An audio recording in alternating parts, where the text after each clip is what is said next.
Lord, we thank you for the opportunity to be here today. We thank you for giving us breath in our lungs, God. We thank you for giving us the opportunity to live and breathe and love, to be surrounded by one another, to be part of a body of believers that takes your word seriously and wants to know it well. I pray as we go into your word, God, that your spirit will help us understand it well, but not only understand it, God, but also that your spirit would help transform our hearts and make us long to apply it. And not only long to apply it, God, but actually go and do it. So help us be transformed as we study your word. We're going through chapters in scripture that a lot of people don't even ever really take more than a cursory glance at, yet we spend several hours going through them. And so I pray that the benefit of this study, God, will be that our hearts will become aligned with yours. Because the more we study your word, the more we will think like you, as long as we study it well. So help us do that, Lord. We love you. We praise you. It's in your name that we pray. Amen. Amen. Yeah. So I feel really bad about the fact that there's not that many of us here. Because, as you can see by the title on the screen, we got a pretty big event that we're talking about today. We're talking about the death of Elisha. And actually, fun fact, it doesn't even really draw, I called this the death of Elisha, but his death is actually more of like a side note in the chapter. It doesn't draw attention to it, right? It's not like this big, long, drawn-out thing. But that is probably, honestly, there's so many other things that happen in this chapter that it would be hard to come up with a title other than that. And you'll even see that I struggled with that for chapter 14. Because chapter 14, I think I literally just called it Kings in Israel and Judah. Because we are getting to that part in the story of 2 Kings where things are going to get really confusing again. And you'll see that even in this chapter. I have read this chapter so many times just in preparation for tonight. And for some reason, still, the stuff that happens in it is hazy to me. Just because there's all these names that are similar and stuff like that. And I've been reading commentaries and all that stuff. I probably done more preparation for tonight than I have for a lot of chapters in 2 Kings. But even then, it's just we're kind of in a weird place. And so you're going to need to help me out. Brief context, we are dealing with the divided kingdom of Israel and Judah. Right? Israel's the northern kingdom, Judah is the southern kingdom, and most of 1st and 2nd Kings has actually been focused on the northern kingdom of Israel, which is kind of strange, given that really Judah is the more prominent of the two. It was the smaller of the two, but more prominent because that's where the line of David was, at. But the reason why we've been focusing on the northern kingdom so much is because we've been tracking the ministries of two prophets named Elijah and his protege Elisha, or Elisha.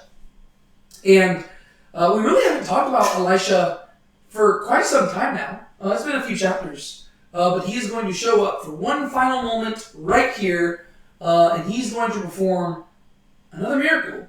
But interestingly enough, the miracle that he performs is going to take place after he is dead, which is going to be pretty crazy. And then we're actually going to shift our focus, and we're going to be focusing more on Judah a little bit, and over the next few chapters, I think it's chapter 17, that is whenever the northern kingdom falls. Right? And then after that, the rest of the book is focusing on the southern kingdom of Judah because they're going to last for about 150 years longer. So that's where we're currently at. In the last chapter, you'll remember that we read about this guy named Jehoash. Does anybody remember what Jehoash did? Also known as Joash. We've actually read about him in the last two chapters.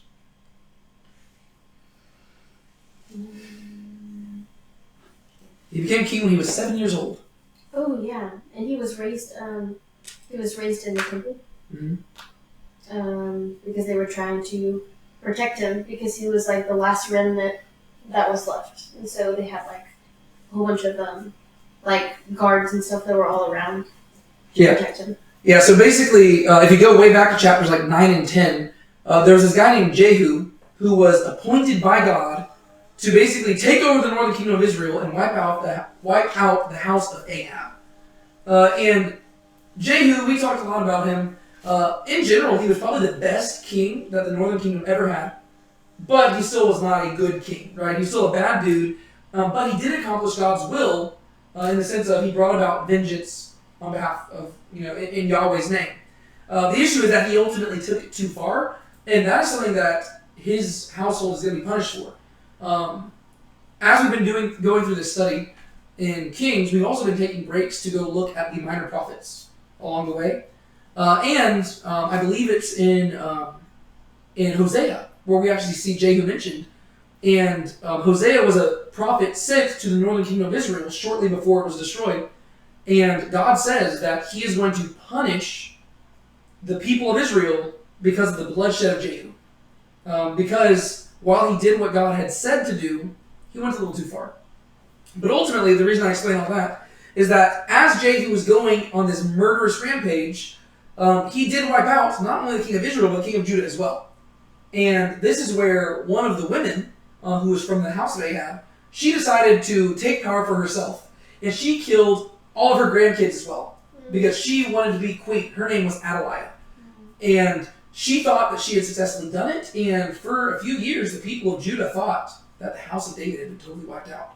Which is a terrifying thought whenever you realize that the hopes of all Israel, like united Israel, hinges on the existence of the Davidic line. And not only Israel, but all humanity, right? God has promised that there's going to be this Redeemer that comes through David's line, and if David's family is wiped out, we've got a big issue. And this woman wiped him out, except for one boy, right? There was this priest named Jehoiada. Well, actually, there was this woman who hid the boy away, and this priest named Jehoiada raised him up in the temple for 7 years. And then finally, in chapter 11, we got to see this huge moment where basically they sneak Joash, that's the boy's name, onto the throne. Joash is 7 years old whenever he becomes king. And he ends up reigning for 40 years. In many ways, his reign is supposed to be almost like a callback to the time period of like David and Solomon, right? It almost feels like they're making Judah great again, right? To take some political jargon from our time. But that's what they're trying to go for. But kind of like David and Solomon before him, the latter half of Joash's reign is not as good as the first half, right? If you remember David, first half of his reign, amazing. Then the Bathsheba thing happened and it went astray, right? Solomon, first half, amazing, and then all these women led him astray. Joash, or Jehoash, same guy. The first half of his reign was great until Jehoiada died, the priest. Once the priest died, it seems like Joash's faith wasn't really that strong in and of itself, and so the back half of his reign wasn't as good either. All right. And then at the very end of chapter 12, we got to see his son, Amaziah, begin to reign over Judah. Now what we're going to do is we're going to take our attention back to Israel, and we're going to see what's been going on up there during all this time period, and we're going to see that this is when Elisha ultimately dies.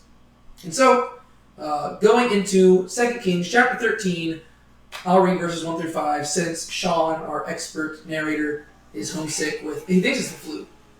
He says he's been feeling terrible. He said he had like a 102 fever and stuff like that. So, yeah, we need to be praying for him. All right, anyways, 2 Kings 13, 1 through 5. In the 23rd year of Joash, son of Ahaziah, that's the same as Jehoash, right?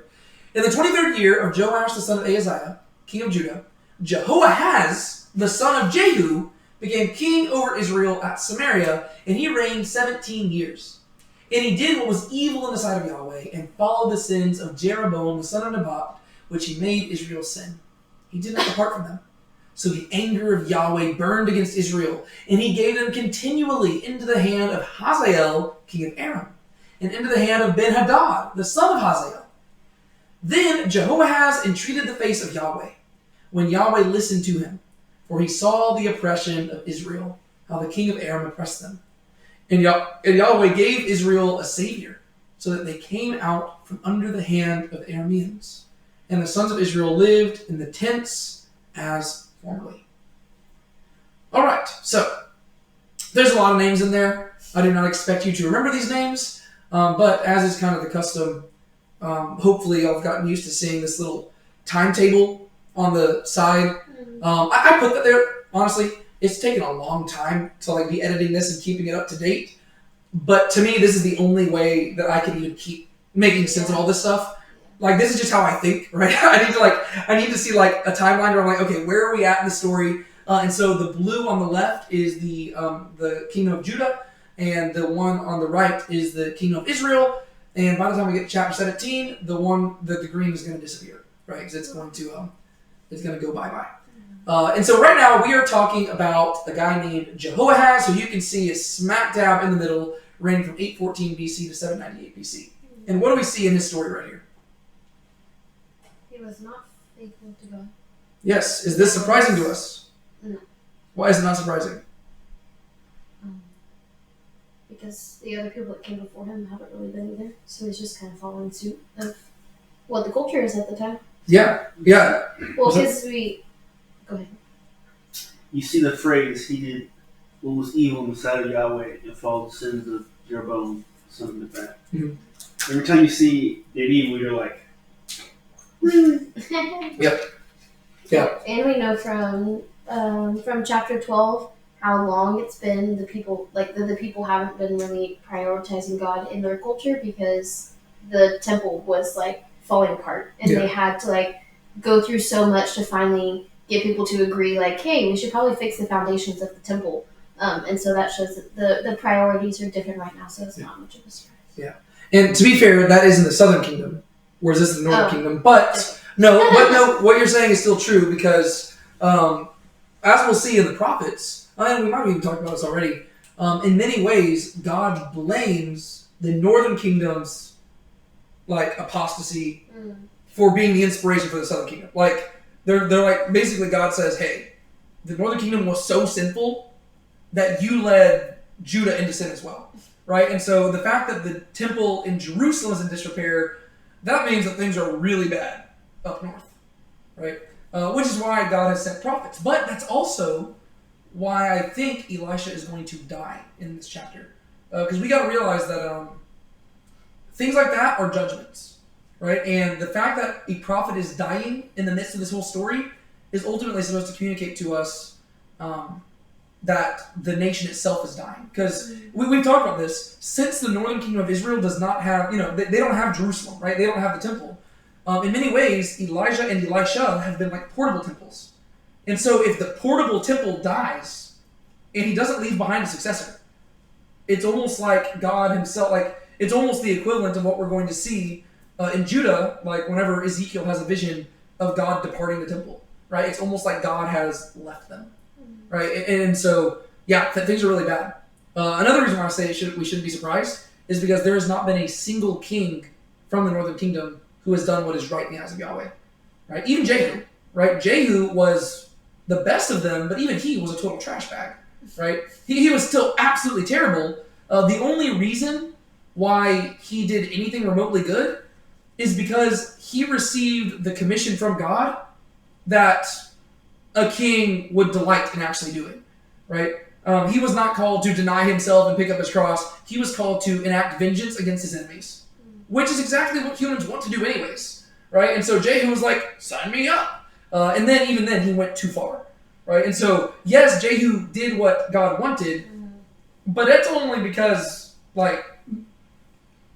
what God wanted him to do happened to also line up with what he himself wanted to do, And so none of the kings of the north are good, right? And even the kings of the south, only a handful of them are decent. Unfortunately, we're going to see a few good ones coming up. But all right, let's walk through it. In the 23rd year of Joash the son of Ahaziah, king of Judah, Jehoahaz the son of Jehu began king over Israel at Samaria, and he reigned 17 years. Right, so Samaria is just the capital city over in the northern kingdom, right? And so basically Samaria is the northern kingdom equivalent of Jerusalem. And so we see that this happened in the 23rd year. And so if you look over at my little timeline over there, you'll notice that 814 isn't exactly 23 years after 835. That's because I've actually been looking into this as well too. The chronology of these books are very hard to determine. You really just have to look at different scholars and all of them kind of have different debates, because what you have to realize is that for the majority of human history, people did not count like how we count things nowadays, where it's like it is currently 2025 Anno Domini or Common Era. The reason why we do that is because that's really useful. But people didn't start counting things like that until like a few centuries ago, right? Prior to that, the way that you measure time was saying, okay, well, this person reigned in this year of this king, and like it was just measured like that, which is super difficult and inconvenient. And that's why eventually people were like, you know what? We need to just start counting from like a certain point in, and since Christianity was like a dominant thing, there was like some monk who was like, okay, well, let me just count backwards, and I think this is what year Jesus was born. And what's ironic is that he was wrong, because most likely Jesus was born in 4 BC. But when the guy did the calculations, he thought it was like at the shift there, and so he was a few years off. But that's why we do it nowadays. But I'm just wanting to say, if you ever see that the dates don't perfectly line up, it's because we're just trying our best, right? But we do have good, like there's archaeological evidence that proves that these people did reign at this time, but also how they counted things was different as well. Because whenever it says the 23rd year, it doesn't necessarily mean from, it doesn't have to be an entire 365-day thing to count as a year, right? It could be slightly into the next year to count as a year, right? And so, calendar at the time? was that? Could have been a lunar. Well, yeah, so usually Israel operated off the lunar calendar, and so that could be part of it as well. But even their lunar calendar the years still added up to the same amount. But but little things like that might explain those discrepancies. Just figured I'd explain that. So in the 23rd year of Joash, son of Ahaziah, king of Judah, Jehoahaz, the son of Jehu, became king over Israel at Samaria, and he reigned 17 years. Right? So Jehu, he died. And you'll remember, we actually don't know that much about Jehu's reign. We just know what he did basically in like that first year. And then he reigned for a while and then died. So we really don't know much more beyond that. And he did what was evil in the sight of Yahweh, and he followed the sins of Jeroboam, the son of Nebat, with which he made Israel sin. He did not depart from them. Somebody remind me, what were the sins of Jeroboam? Or first off, who was Jeroboam, the son of Nebat? Keep in mind, this might help you out a little bit. This is the one that every single king of the north has been compared to. Every single one of them. So the kings of the south are always compared to David. The kings of the north are always compared to Jeroboam. Who was he? Jeroboam, is that one of the generals? He was a general.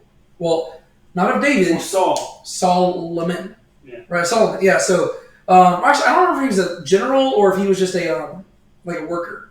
I have to go look. But if you remember, like after Solomon sinned, God basically told Jeroboam, hey, I'm going to give you 10 tribes, right? And he says, if you follow me and if you worship me, I will make your name like the name of David. And keep in mind, that's a really big promise, because that means that he is going to strip most of Israel from David and give it to Jeroboam, right? To where David would be left with 2 tribes, Jeroboam would have 10. And he says, all you got to do is just be faithful to me. And whenever Solomon's son Rehoboam becomes king, Jeroboam goes and tries to negotiate with him. And Rehoboam says, I'm going to prove to you how powerful I am. And Jeroboam basically says the essential, essentially, yeah, I wasn't asking, I was demanding. And then basically they secede, right? And so Jeroboam is the one who kicked off the whole division in the land, right? To where Rehoboam was the first king of the southern kingdom, and then Jeroboam was the first king of the northern kingdom, right? And so he had those 10 tribes. But the issue is he wasn't faithful. And the reason why is because, if you recall, this is way back in early First Kings, right? First Kings chapter 12, I think. He was afraid that the people would go back to Jerusalem to worship Yahweh. And he thought that if they were constantly traveling to Jerusalem to worship Yahweh, he thought that they would maybe think, oh man, maybe we shouldn't have left. And he thought that maybe that would convince them to want to reunify. And so, in his lust for power, he said, I'm going to create my own religion. So he created these golden calves that he put in Dan and Beersheba, right? So or not Dan and Beersheba, Dan and Bethel, right? So Bethel would be the southern boundary of the northern kingdom, and then Dan's the northern boundary. And he put 2 golden calves at each one. He created his own priesthood, and basically created his own religion, right? But here's the key thing about this, right? This religion, sometimes people mistakenly think that he was telling them to worship pagan gods. That's not necessarily the case.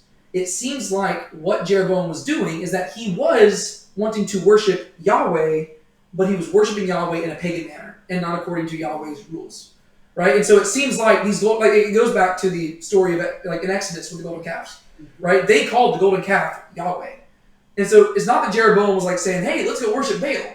No, that's what the Omrides, Ahab and them, that's what they were guilty of. Jeroboam, his whole thing is that he created golden calves and said, "Hey, we're going to worship the golden calves," and it seems like he was treating those as Yahweh. And so really his sin with which he made Israel sin, what we're talking about here, is less that they were worshiping pagan gods and more that they were worshiping the right God the wrong way, right? So they're breaking the Torah and they're treating God as if he were no greater than the other gods, right? And so that's really the main issue there. And that's why I think we even saw this with, but we've seen this with some kings where they will get rid of all the high places and they'll get rid of all the pagan gods and the Baals and stuff like that. Like that was the issue with Jehu, right? His dad, Jehu, he destroyed the temple of Baal and he got rid of all this idolatry, but he still embraced the stuff with Jeroboam, right? Like so he was like, no, we're only worshiping Yahweh.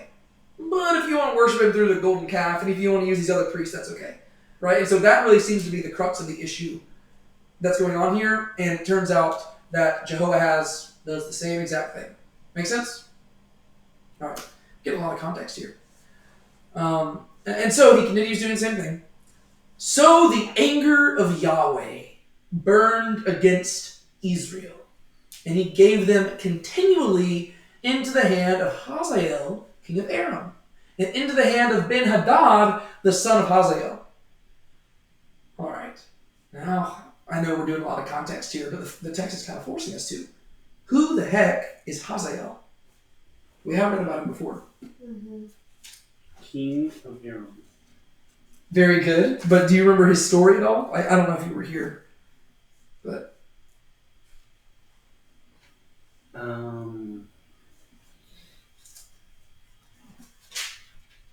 wasn't he a good, like, not good, I'm not trying to say.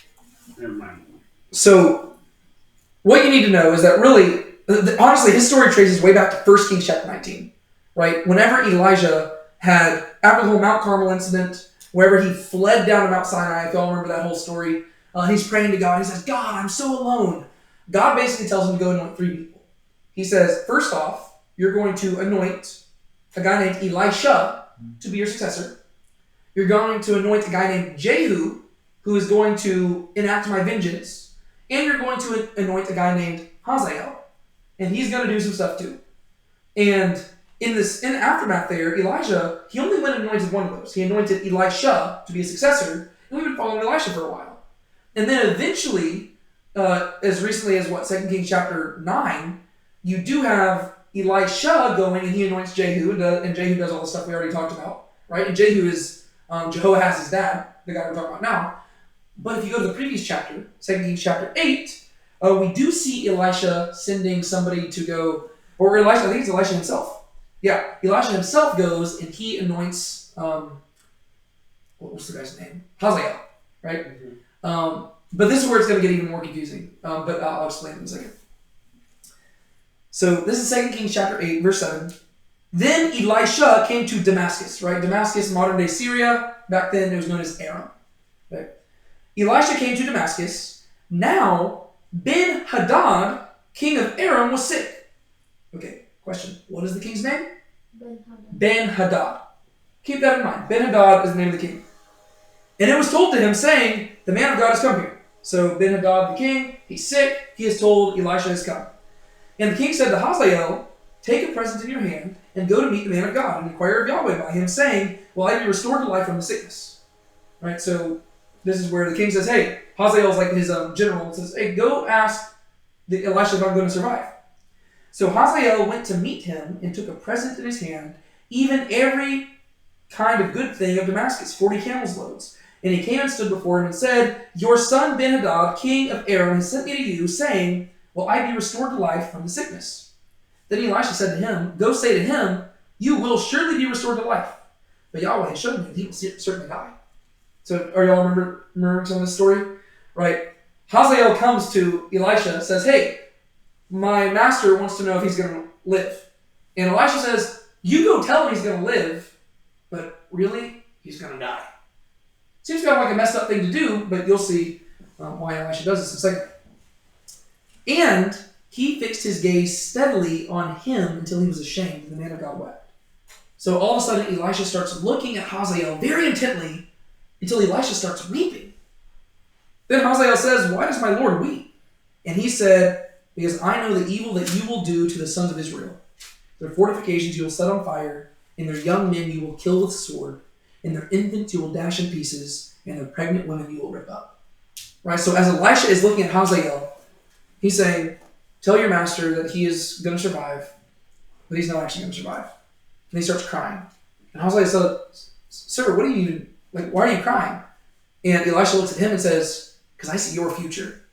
And I see that you are going to destroy Israel severely. And you're going to do a lot of stuff. Verse 13, then Hazael said, well, what is your servant who is but a dog, that he should do this great thing? And Elisha answered, Yahweh has shown me that you will be king over Aram. So Hazael says, what do you mean? I'm just a servant. How could I even do that type of thing? And Elisha says, you're going to be the king. So he went from Elisha and came to his master. And he said to him, what did Elisha say to you? And he said to me that you would surely be restored to life. Now it happened that on the following day, he took the cover and dipped it in water and spread it on his face. So he died. And Hazael became king in his place. So the day after this encounter with Elisha, Hazael kills Ben-Hadad, right? He basically, he commits treason, right? He murders his master. He becomes king in his place. And now in chapter 13, we are going to see the fulfillment of Elisha's words. Elisha said, I foresee you doing some messed up stuff to my people. And that's exactly what's going to happen here. But we're going to see that it is the judgment of God, which is why ultimately Elisha was sent to go anoint him. Right? Elisha was sent to announce this. You're going to be king because this is the judgment of God. But that didn't make it any easier on Elisha whenever he saw it. So the anger of Yahweh burned against Israel, and he gave them continually into the hand of Hazael, king of Aram, and, notice this, into the hand of Ben-Hadad, the son of Hazael. Now hold up. This is where it gets confusing, right? What was the name of the king who Hazael killed? Ben-Hadad. Ben-Hadad. Now, what is the name of Hazael's son? Ben-Hadad. Ben-Hadad. Now, is it simply that Hazael felt so bad about killing his master that he named his son after his former king? No, yeah, it's actually not as complicated as that. What you need to know is that Hadad is basically just the Aramean version of the god Baal, right? The Canaanite, so if you literally go on the Wikipedia page, you'll see that he is known as Baal Hadad, right? So whenever you hear about Baal, I think that's usually the Phoenician name for him or the Canaanite name, whereas Hadad is typically what he is called in Syria or Aram.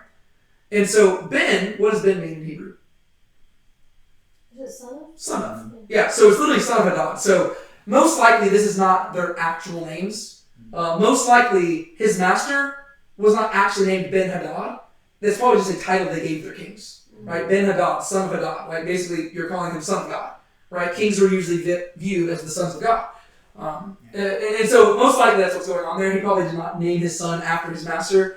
It's just saying that really the names don't matter that much. The name that does matter is Hazael because he was the one promised by God. But the other ones don't matter as much. That's just the title, Ben-Hadad, the son of Hazael. And so basically these guys end up afflicting Israel a lot, just like Elisha foresaw. Then Jehoahaz entreated the face of Yahweh. Keep in mind, is Jehoahaz, is he a good guy or a bad guy? Bad. He's bad, right? He's not a righteous man. You notice what happens. He entreated the face of Yahweh, and Yahweh listened to him. For he saw the oppression of Israel, how the king of Aram oppressed them. Is there anything that reminds you of? Back in Exodus with Yeah. his people. Look He at knew that. that they were. It could be because it was judgment and that they were sent off into exile and into Egypt, but God still saw their cries, and at the end of the day, it was still His chosen people, and so He had that for them. Yeah. I knew I married you for a reason. It's exactly what I was thinking of, right? Exodus chapter 2, verse 23. Now it happened in the course of those many days that the king of Egypt died. And the sons of Israel sighed because of the slavery, and they cried out. And their cry for help because of their slavery rose up to God. So God heard their groaning, and God remembered His covenant with Abraham, Isaac, and Jacob. Keep in mind, that's why God is acting here, right? And God saw the sons of Israel, and God knew them, right? Really, it doesn't even say them there. It says, and God knew, right? He knew what He was going to do. And I think that's intentional on the part of the author. I think what the author is doing here is he is trying to like really this chapter, and actually the commentary that I always read in preparation for this stuff, he highlights that this really is like an Exodus motif, right? This chapter is supposed to make you think of both Exodus and Judges, right? Because God has this way of doing things. Whenever people cry out to him, even if they don't deserve it, he hears their cry. And he will set up a way to deliver them, right? In Exodus, the people cried out, and God heard them, and God knew. In next chapter, chapter 3, there's a burning bush. Moses hears from God. He's sent to deliver them. Yes? Tell me about the people crying out. Timeline is like a day, like how many years, like if they're crying out from slavery, like how long are they crying out, or like year two? I don't know, it just depends. That's up to God. We're suffering. I'm just pointing out they're suffering. It's like it might have been decades. Oh, yeah. And then God responds later. Yeah. Well, yeah, I mean, for Israel, they were enslaved for a long time. It's not like they just like, they cried out for one day and the next thing you know, Moses showed up the next day. It's like, yeah, the idea, but the main point is that God does hear, right? And it ultimately, his timing is what matters. And that's even true nowadays, right? I mean, whenever you read Revelation, one of the seal judgments, I think it's the 5th seal, is there's a vision that John has of heaven, and he sees all these martyrs gathered around an altar, crying out to God, saying, when are you going to avenge us? And God said, and basically an angel replies and says, whenever the number has reached its appropriate amount. And the idea is that God's timing is good, but that all because he hasn't done anything yet doesn't mean he isn't hearing, right? And this is going to be a trend that we see throughout this chapter, because what's so crazy is the fact that Israel, you might be tempted to think that God would have abandoned Israel at this point, because technically, who's his primary promise to? David. And the northern kingdom has nothing to do with David at this point, right? And other than that, what is the other previous covenant that really was significant in shaping Israel? Abraham. Yes, but between Abraham and David, very significant covenant. The seed? No. Tiny bit. No. Literally, it is the thing that established God as their king. The entire first five books of the Bible are about Abraham, Moses. the Mosaic covenant, right? The law, right? God gave this law, and he says, this is what's going to set you apart for me. And if you think about it, it's so the northern kingdom, they do not have a seat of David on the throne. They're not even associated with David, and they haven't been for a long time. And so that's not the reason why God's still dealing with them. And it's not like they're following the law. So God doesn't, that's not why God's still with them. The only thing that is keeping God with them is that covenant to Abraham. Right? And you'll remember that covenant to Abraham was unconditional. Right? God said, no matter what you do, I'm sticking with you. Right? If it weren't for that covenant, he could have abandoned them a long time ago. Right? The covenant to David was unconditional, but again, Northern Kingdom doesn't have to do with David. Right? The Mosaic covenant is conditional.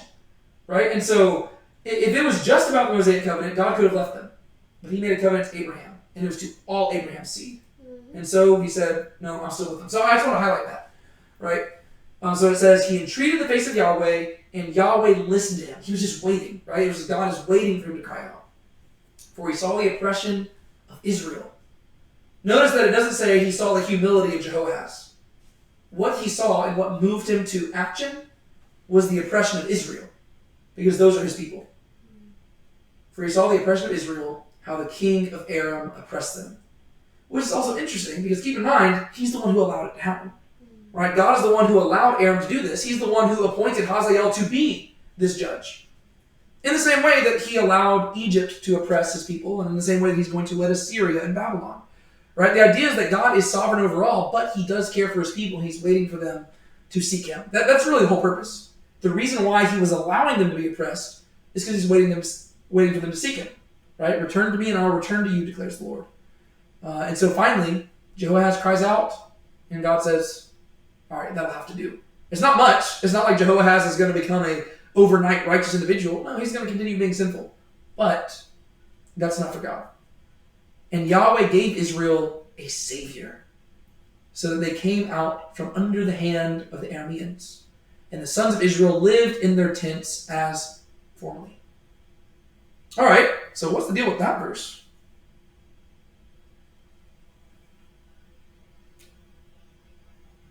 It it kind of reminds me of Exodus, or not Exodus, the law, like in Leviticus when they're moving from place to place in the wilderness. Yeah. Oh, yeah, because it says they lived in their tents as formerly and stuff like that. Yeah. But what's interesting to me is the word Savior there. Yeah. And Yahweh gave them a Savior. I think there's two things going on here, and this kind of ties into both Exodus and Judges, right? So in Exodus, the people cry out, and God raises up a Savior for them, right? And this man's name is Moses. Interestingly, this is what the word Savior is in Hebrew. Let me find it real quick. The word is Moshiach, right? I know in our heads that sounds like Messiah. That's not what it's supposed to sound like. What it's supposed to sound like is Moses, right? So it's a play on words. And Yahweh gave Israel a Moses, right? We don't know what this guy's name was, though, right? Because apparently his name isn't what matters. What matters is that the God of 2 Kings is the same God of the Exodus, right? And we're dealing with the same person who cares for the people the same way. And despite the fact that they are living in idolatry and sin and doing evil, he still cares for them. And when they cry out to him, he will send a Savior. And if you recall, that's exactly what happened in the book of Judges too. In fact, the book of Judges, how it began, was by saying that this is how God dealt with them for a while. I think it's Judges chapter 2. So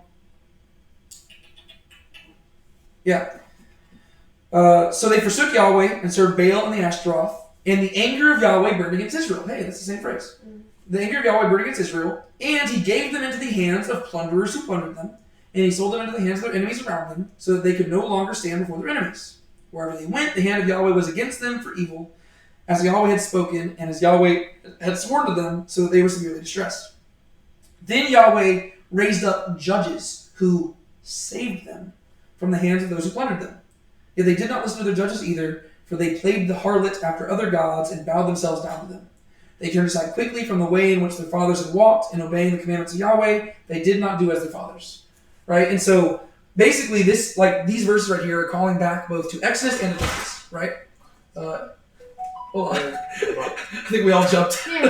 Yeah. I was so frustrated. No, you're good. We need to get a new door.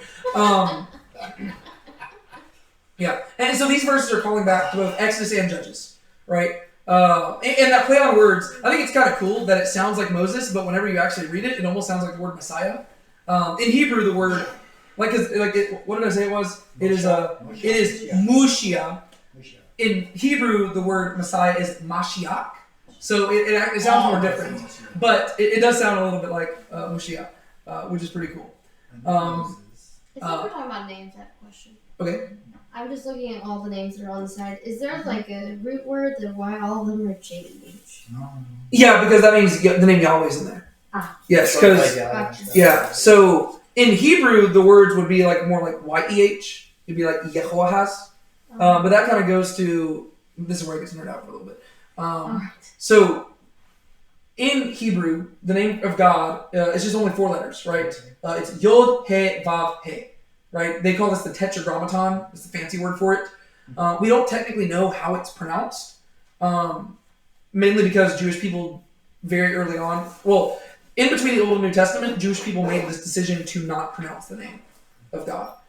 Because whenever it says, don't take the Lord's name in vain, well, keep in mind that in between the Old and New Testament, this is when the Pharisaical movement's rising up, and they decided to miss the heart of the command and just do it by the letter of it. And so it says, don't take the Lord's name in vain. They're like, well, you know how you never take the Lord's name in vain? Don't say his name at all. And it's like, that's not what the command meant. So they decided we're not going to say God's name. And so whenever we pronounce it, we're kind of just saying like whatever we think sounds the most normal. Most likely it is Yahweh, because that sounds more normal. I mean, it could be Yuwu or something like that, but that sounds weird. It could be Yahweh. Yahweh just sounds most natural, right? And because going back to the whole phrase like I am that I am and stuff like that, it sounds closest to that. So that's where we get the name Yahweh. But over time, what Jewish people did start doing, like once you get to like later centuries and they developed the vowel system. Sorry, this is going on for a while, but I'm nerding out. It's kind of cool. This is good to know, right? Eventually, these people named the Masoretes, they designed like a vowel system to teach people, how to pronounce stuff because it's kind of hard to pronounce stuff that only has consonants if you don't know the language already.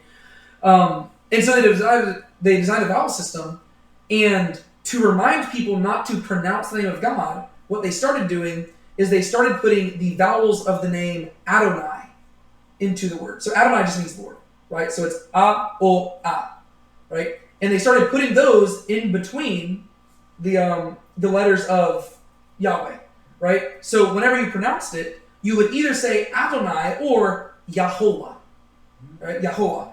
And then over time, as you start Greekifying things, right? Like the Hebrew language doesn't have a J, right? But over time, Y becomes J and W becomes V, right? And so instead of it being Yahovah, it's Jehovah, right? And that's where we get the name Jehovah from, right? And so it's just like this long list of things. And that's what's so funny about like Jehovah's Witness.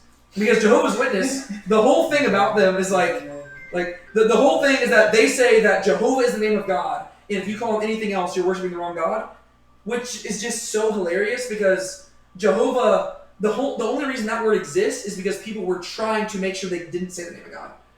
And so the irony of the whole Jehovah's Witness thing is that like we don't know how to pronounce his name for sure, but we do know for sure that is not how to pronounce it, which is just funny. But yeah, so pretty much anytime you see something starting with like a J-E, it's because that's like the name of God, right? So like even Jesus, that is, in Hebrew, it's Yeshua, which means it's a combination of Yahweh and Hosea, right? Hosea means to save, and so it's Yahweh is salvation, which is cool because now it makes sense why they say his name shall be named Jesus. Why?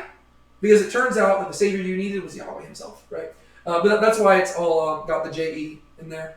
I don't know if that's like true for like Joash, but like for Jehoash and stuff like that, it would be over there. Yeah, so there you go. Also, we do have another callback to the Exodus thing by it saying the sons of Israel lived in tents as formerly. The idea is that the things are crumbling for them and things are not going well, but it's also calling back to after the Exodus, what did they live in? They lived in tents. Yeah. All right, we continue on. Verses 6 through 9. Nevertheless, they did not depart from the sins of the house of Jeroboam, with which he made Israel sin, but walked in them. And the Asherah also remained standing in Samaria.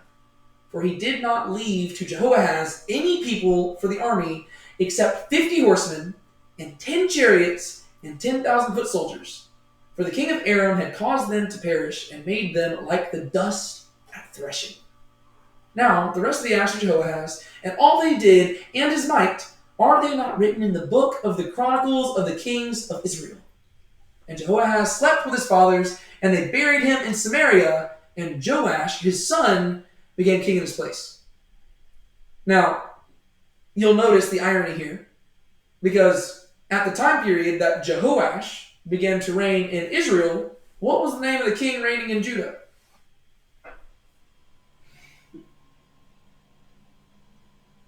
I'm sorry, repeat that again? At the time period that Jehoash began to reign in Israel, the green, right? Yes. What was the name of the guy reigning in Amaziah. Judah? Amaziah. No. Joash. At the very beginning, Joash, right? Yeah, there's like a 2-year overlap there, right? Oh, I see. Goodness. And you'll remember that Joash is a shortened form of the name Jehoash. So whenever we were reading about that king in Judah in chapter 12, he was called Jehoash. And that's because they're the same name. And this is not the first time this has happened. There are several times throughout Israel and Judah's history where the names just are the same. And that's why I'm saying I don't think that the author necessarily cares about us remembering the names. I think he wants you to be frustrated by this because it's like, yeah, I mean, it's just confusing, right? It's like, oh yeah, what's the name of the king of Judah? Jehoash. What's the name of the king of Israel? Jehoash. It feels like I'm at like a holiday party with my family because there's like 5 Davids, right? It's just so confusing. Oh yeah, well, all of them are just like, you just add one letter or change a letter and now it's a whole new person. And you're like, Yeah. I'm the son of this person. What? Yeah. My name is Joas. My name is Jehoaz. My name is Joash. My name is Jehoash. My name is Ahaz. I'm Ahaziah. It's like, oh my gosh, like, and then you got Jehu over here. He's like, well, I'm just like a shortened form of all of your names. Yeah. But yeah, so it really is, it's kind of humorous. Nevertheless, they did not depart from the sins of the house of Jeroboam. Yeah, right? God delivered them, right? And they did not. Yeah, and they did not. Yeah. And this is actually even more heartbreaking because you get to realize that things are even worse, right? Because at least during the time period of the judges, whenever God would deliver them, there would be a short reprieve, right? It would say they had rested in the land for 40 years. They had rested in the land for 20 years. There would at least be a short time period where the people would serve God. But here, nothing changed. God delivered them, and they just kept doing the same thing. Which tells you, I think that's what the author wants to communicate. God's going to have to take drastic measures, right? Things cannot go on like this forever. He's going to have to change his approach, and he might have to lay him down, right? He might have to take him out. So nevertheless, they did not depart from the sins of the house of Jeroboam, with which he made Israel sin, but walked in them. And if that weren't enough, the Asherah also remained standing in Samaria. Asherahs were just another form of worship. It's like another Asherah. I think she was like a fertility goddess, which is usually a wooden pole they would cut. Yeah, I think she was usually called the Queen of Heaven. Right? Yeah. And the Asherah also remained standing in Samaria. Keep in mind, Samaria is the capital, right? So Jehu, Jehoahaz's father, he destroyed the temple to Baal, but apparently maybe he didn't destroy the Asherah, even though it seems like he did. So maybe Jehoahaz allowed it to be rebuilt or something like that. I don't know. For he did not leave. Whenever it says he, who's it talking about? For he did not leave to Jehoahaz.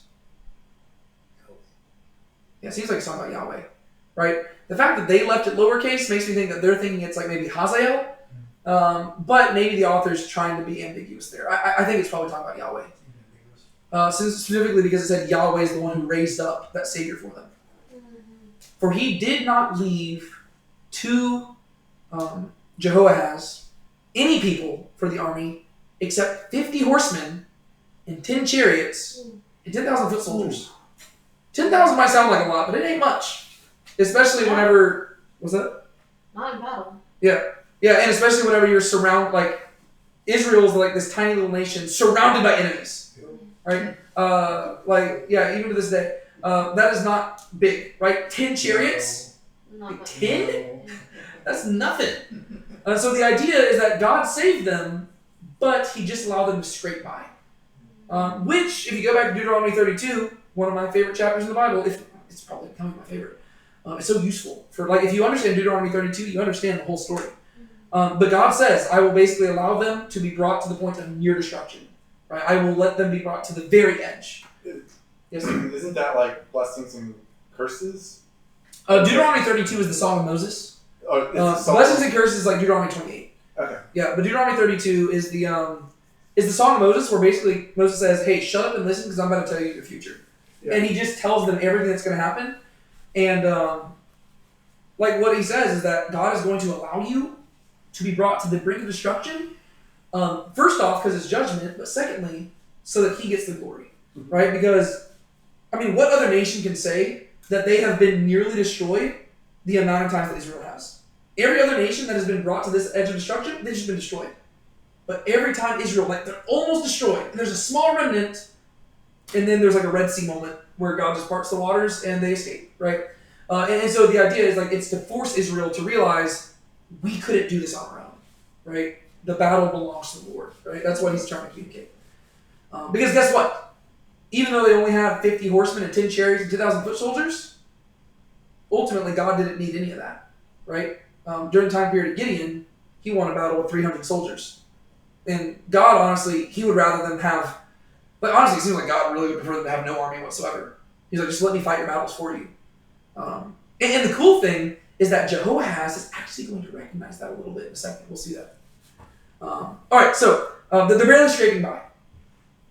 For the king of Aram had caused them to perish and made them like the dust at threshing. Keep that image in your mind, right? He made them like the dust at threshing. What is that image?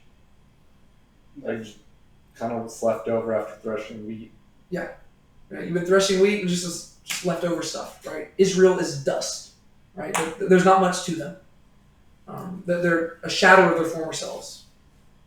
Now, the rest of the acts of Jehoahaz and all that he did and his might, are they not written in the book of the Chronicles of the Kings of Israel? To which we say, I'm assuming so. I don't know. Yeah. Like, I'll remind you, we don't have the books of the Chronicles of the Kings of Israel. We have the books of the Chronicles of the Kings of Judah, which we call First and Second Kings. But we don't have those recorded because God seemingly did not think that we needed to know that. Because really, the king that matters is David, right? So the Kings of Judah, we've got those Chronicles.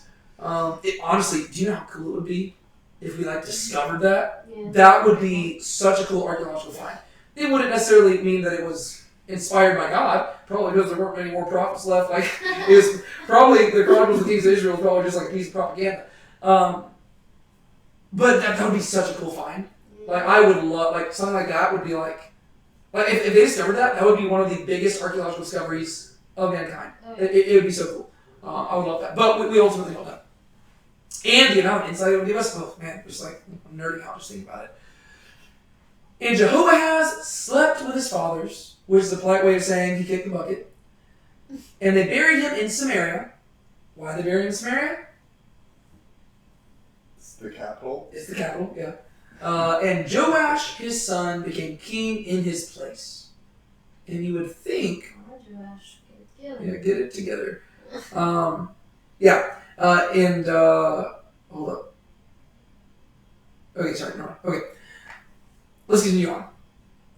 In the 37th year of Joash, king of Judah, keep in mind, this is a different Joash than the one we read about in the previous verse, right? We just talked about Joash, king of Israel, reigning.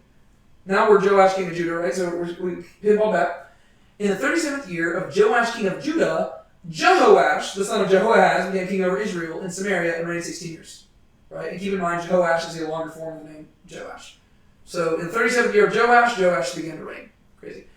And he did what was evil in the sight of Yahweh. He did not depart from all the sins of Jeroboam the son of Nebat, with which he made Israel sin, but he walked in them. Now, the rest of the acts of Joash, and all that he did, and his might with which he fought against Amaziah, king of Judah, are they not written in the books of the Chronicles of the Kings of Israel? So Joash slept with his fathers, and Jeroboam sat on his throne. And Joash was buried in Samaria with the kings of Israel. Right? Rocky, you seem to have a reaction. What you thinking?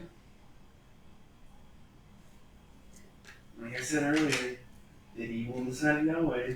Isn't it? Yeah, get used to it. There's not a single king on this side who's going to do what's right. It's just, at this point, you're going to, you can predict it. You're yeah, they're going to do what's evil. Early on, you see one or two, but I think from now on.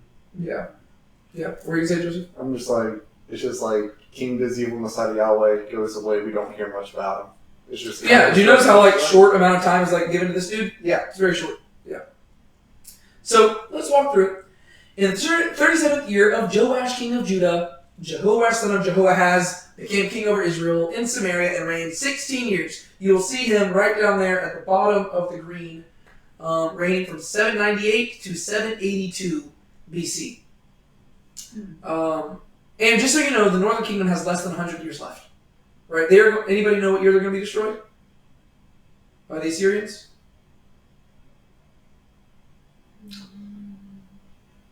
716. 722 BC. There's a few different dates that are always helpful to remember. So 722 BC is the year that Israel was destroyed. 586 BC is the day that Judah is going to be destroyed by the Babylonians. Right? Anybody know what day in particular? My students know this day because Stratton drills it into their heads. Because it's actually a very significant day for the Jewish people. They still talk about it it's a holiday that they celebrate. It's not really celebrate. They commemorate. Yeah. They commemorate it. It's the 9th of Av. All right, the 9th of Av, 586 BC is the day that the temple is destroyed and they're taken into captivity. So 722 BC, and we are currently in the 790s right now. He did what was evil in the sight of Yahweh. He did not depart from all the sins of Jeroboam, son of Nebat, with which he made Israel sin, but he walked in them, to no one's surprise. Now the rest of the acts of Joash, and all that he did, and his might, with which he fought against Amaziah, king of Judah. Whoa, hold up there. That's new information. What was that about? What did he do? He fought the two kingdoms actually went to war against each other. Whoa, that's crazy, right? That is a development. Because if you remember, just a few kings earlier, Was it Jehoshaphat? Yeah, remember they were like partnering. They were partnering up. Yeah. They were buddy. They were getting along, even if it was against Yahweh at times. Yeah. They were like in cohorts. And what we see, I think, here is that it's a lose-lose situation, right? The people need to be unified, but under Jehoshaphat, they unified under the wrong pretenses, right? They were more unifying politically, and that's not enough, right? They need to be unified under Yahweh, right? Because a house divided against itself cannot stand, right? And they were trying to just look past their differences, and you honestly just can't, right? There are times when there are differences you cannot look past. But at the same time, now you've got the people of God warring against one another, which also is not ideal, right? And so it's like it's kind of like denominations, right? Denominations aren't inherently a bad thing. However, if you can't get along with somebody in another denomination, now we got an issue, right? We need to be. It's okay to be diverse as long as we can also be unified, right? There needs to be unity amidst diversity and diversity amidst unity. Whereas here, they're failing on both accounts. Whenever they try to get together, not good. Whenever they're apart, they start fighting each other. And none of those are ideal situations. It's failing on all accounts. And you just get the idea that it's honestly surprising they've lasted this long. They should be destroyed. The only thing keeping them alive is God. Now the rest of the acts of Joash, all that he did, and his might with which he fought against Amaziah, king of Judah, are they not written in the books of the chronicles of the kings of Israel? So Amaziah, you'll remember, he was the one who was introduced to us at the end of last chapter, right? And so Joash died, Amaziah, his son, reigned in his place, and apparently during Amaziah's time, him and the other Joash, not his dad, but the dude over in the north, they fought each other. So Joash slept with his fathers, and Jeroboam sat on his throne, and Joash was buried in Samaria with the kings of Israel. Hold on. Who sat on the throne? Joash. No. Verse 13. After Joash slept with his fathers, who? Jeroboam. Jeroboam? What? Hold on. What was the name of the first king of the northern kingdom? Jeroboam. Jeroboam, son of Nebat. Okay, well, if you ever look up this stuff in like scholarly books, you'll notice that this next Jeroboam is called Jeroboam II. And it's because it's like, all right, I guess we're doing this again. But I think there's a point to that, right? You're supposed to feel like we are recycling things, right? We're going back to the beginning. And this is kind of like a reversal of what we saw in the previous chapters with Joash, king of Judah, right? For them, they were wanting to make Judah great again. And they're saying, let's go back to the time period of David, right? This is the son of David. Sitting, like, there was like this pride to be found in restoring the Davidic kingdom. And that was a good thing. But it's not a very good thing if you're saying, let's make Israel great again, and let's go back to Jeroboam. Because it's like, no. Jeroboam is not who you're wanting to emulate, right? Jeroboam was bad, right? Every single king has been compared to Jeroboam as a negative thing. And so if you're naming your kid, like, you know for a fact, whenever he names his kid Jeroboam, he's doing it thinking of the previous guy. Yeah. Like, he's idealizing that man and says, I'm going to name my kid Jeroboam. That's not good, right? That's like me naming my kid, like, the Joker. It's like, wait, no, it's like me naming my kid Adolf.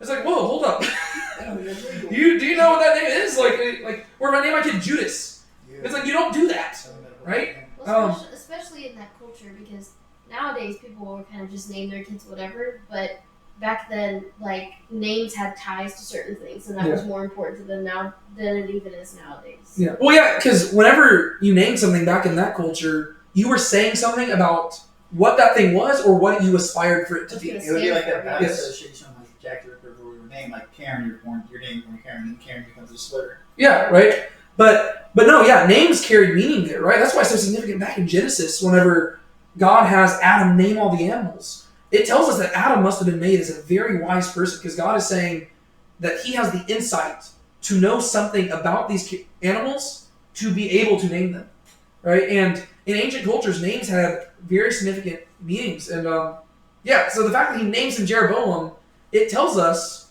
everything we need to know about this guy, right? We don't know that much about him, but what we do know is that he apparently looked back at Jeroboam the first and was like, that guy was a cool cat. I'm naming my kid after him, which is not good, Because, again, everything else in the chapter tells us that not a good guy, right? And that you shouldn't want to be compared to Jeroboam.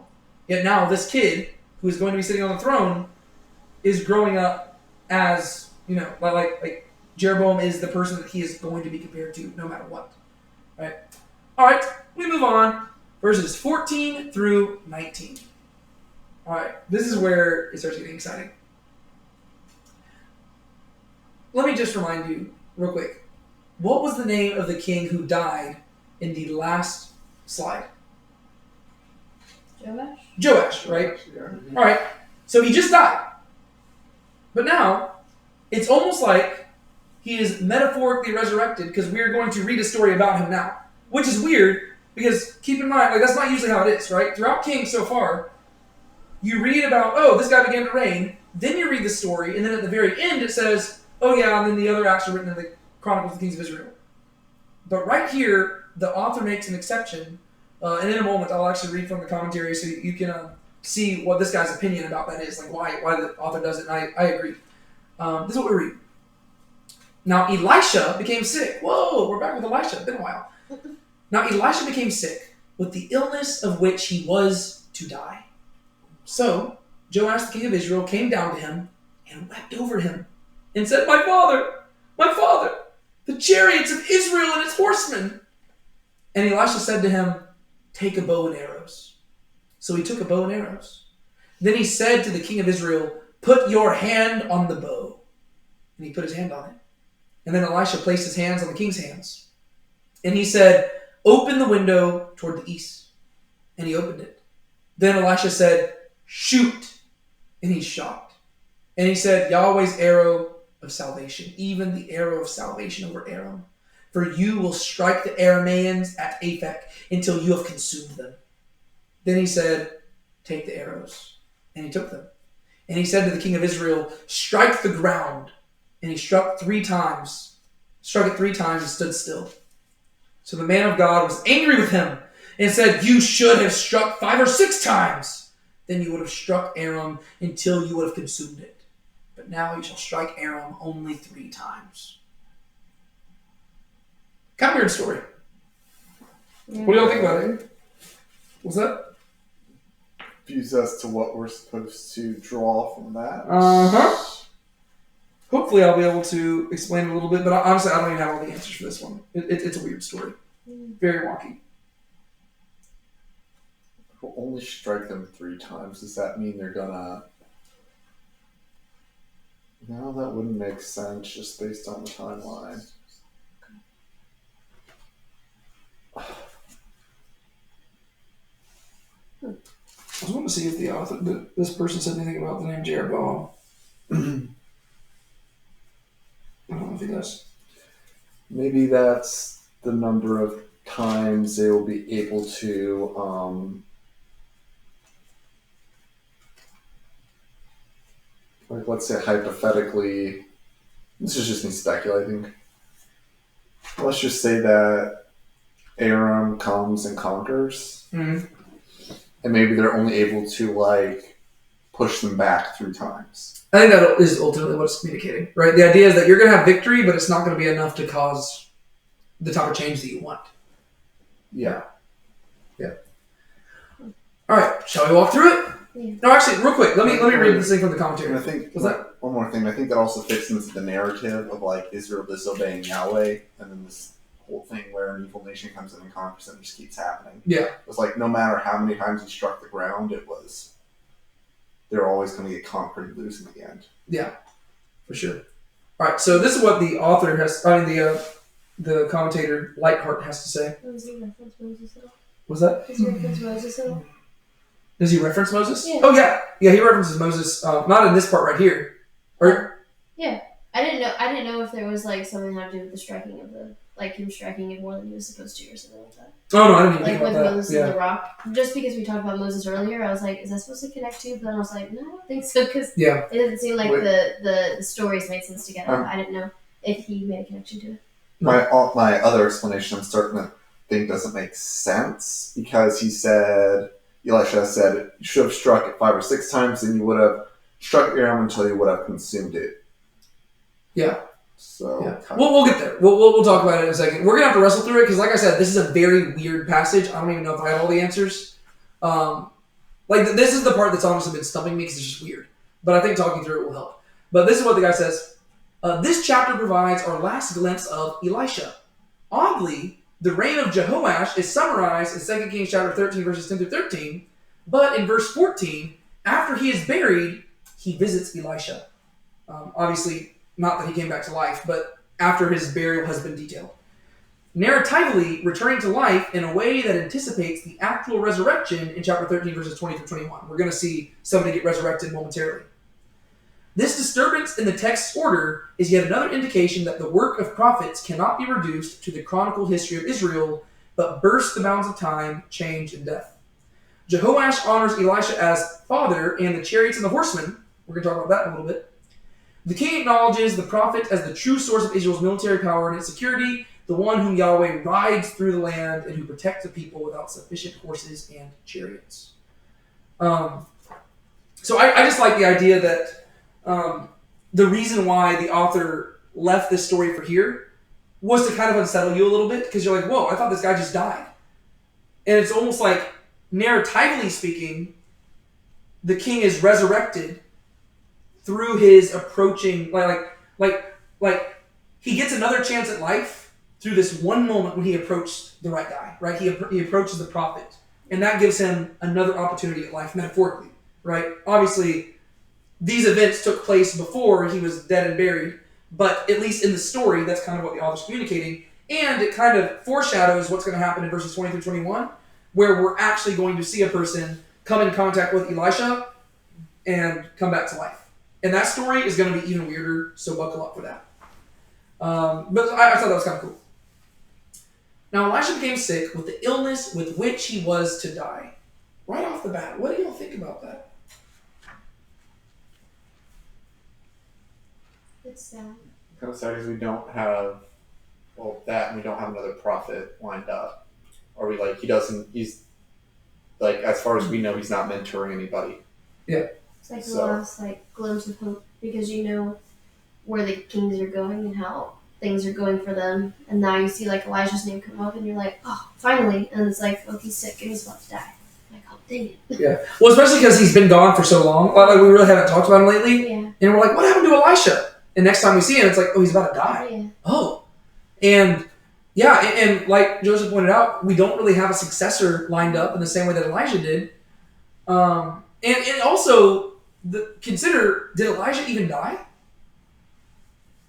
No, Elijah was taken up in a chariot of fire, right? And so in general, I think this is supposed to make us really sad because we realize that things are changing, right? Especially when you consider what the prophets represent. If the prophets in Israel represent almost a portable temple going around, well, then this is a really sad thing, right? Because that means that the temple is sick, right? It's like the religion itself is falling apart and it's going to die, right? It's like Yahweh himself is leaving Israel, right? He's metaphorically divorcing her, which is the language that other prophets use, right? Whenever Hosea talks to Israel, he says that God is going to divorce them. He's going to leave them. Not forever, but he says, for a time period, I am we're separated, right? And we would say that's kind of what God's kind of still doing a little bit right now. But yeah, so this is just really, really sad because you're like, okay, I think in many ways this also anticipates the exile they're going to go into with Assyria within a few decades, right? Elisha is, without a prophet, what can they do, right? If God is not in their midst, they have no choice but to submit to the foes that come after them. And unfortunately for them, God is going to be the one sending the foes, right? This kind of ties into what we talked about in Joel last week, right? Remember, whenever God's describing these armies marching in to destroy, and who was at the head of the armies? It was God himself, right? God was the one leading the charge to go take on his own people, and that's because this is the judgment they deserve. Another thing worth highlighting here, just theologically speaking, there are some people out there who will say that if you're sick, that's because you don't have enough faith, right? And that you should be able to be delivered from this stuff if you have enough faith. But that's always not the case here, because Elisha, he just gets sick and dies, right? I mean, so I don't know. Like that's just something like I don't think we really have to deal with a lot of people like that where we're at, but there are people who argue that and they're like, oh, like I think it's more like the more hyper charismatic circles where they believe that you should never be sick or anything like that if you're a follower of God. Well, Which also, this would seem to disprove that. Also, to prosperity gospel as well. Yeah. Well, the charismatic movement and the prosperity gospel have a lot of overlap, where they kind of unintentionally a little bit. But yeah, obviously Elisha, great man of God, but he's still sick and he's going to die from it, right? He's not getting out of this alive. So Joash, the king of Israel, came down to him and wept over him and said, my father, the chariots of Israel and its horsemen. All right, what do y'all think about that?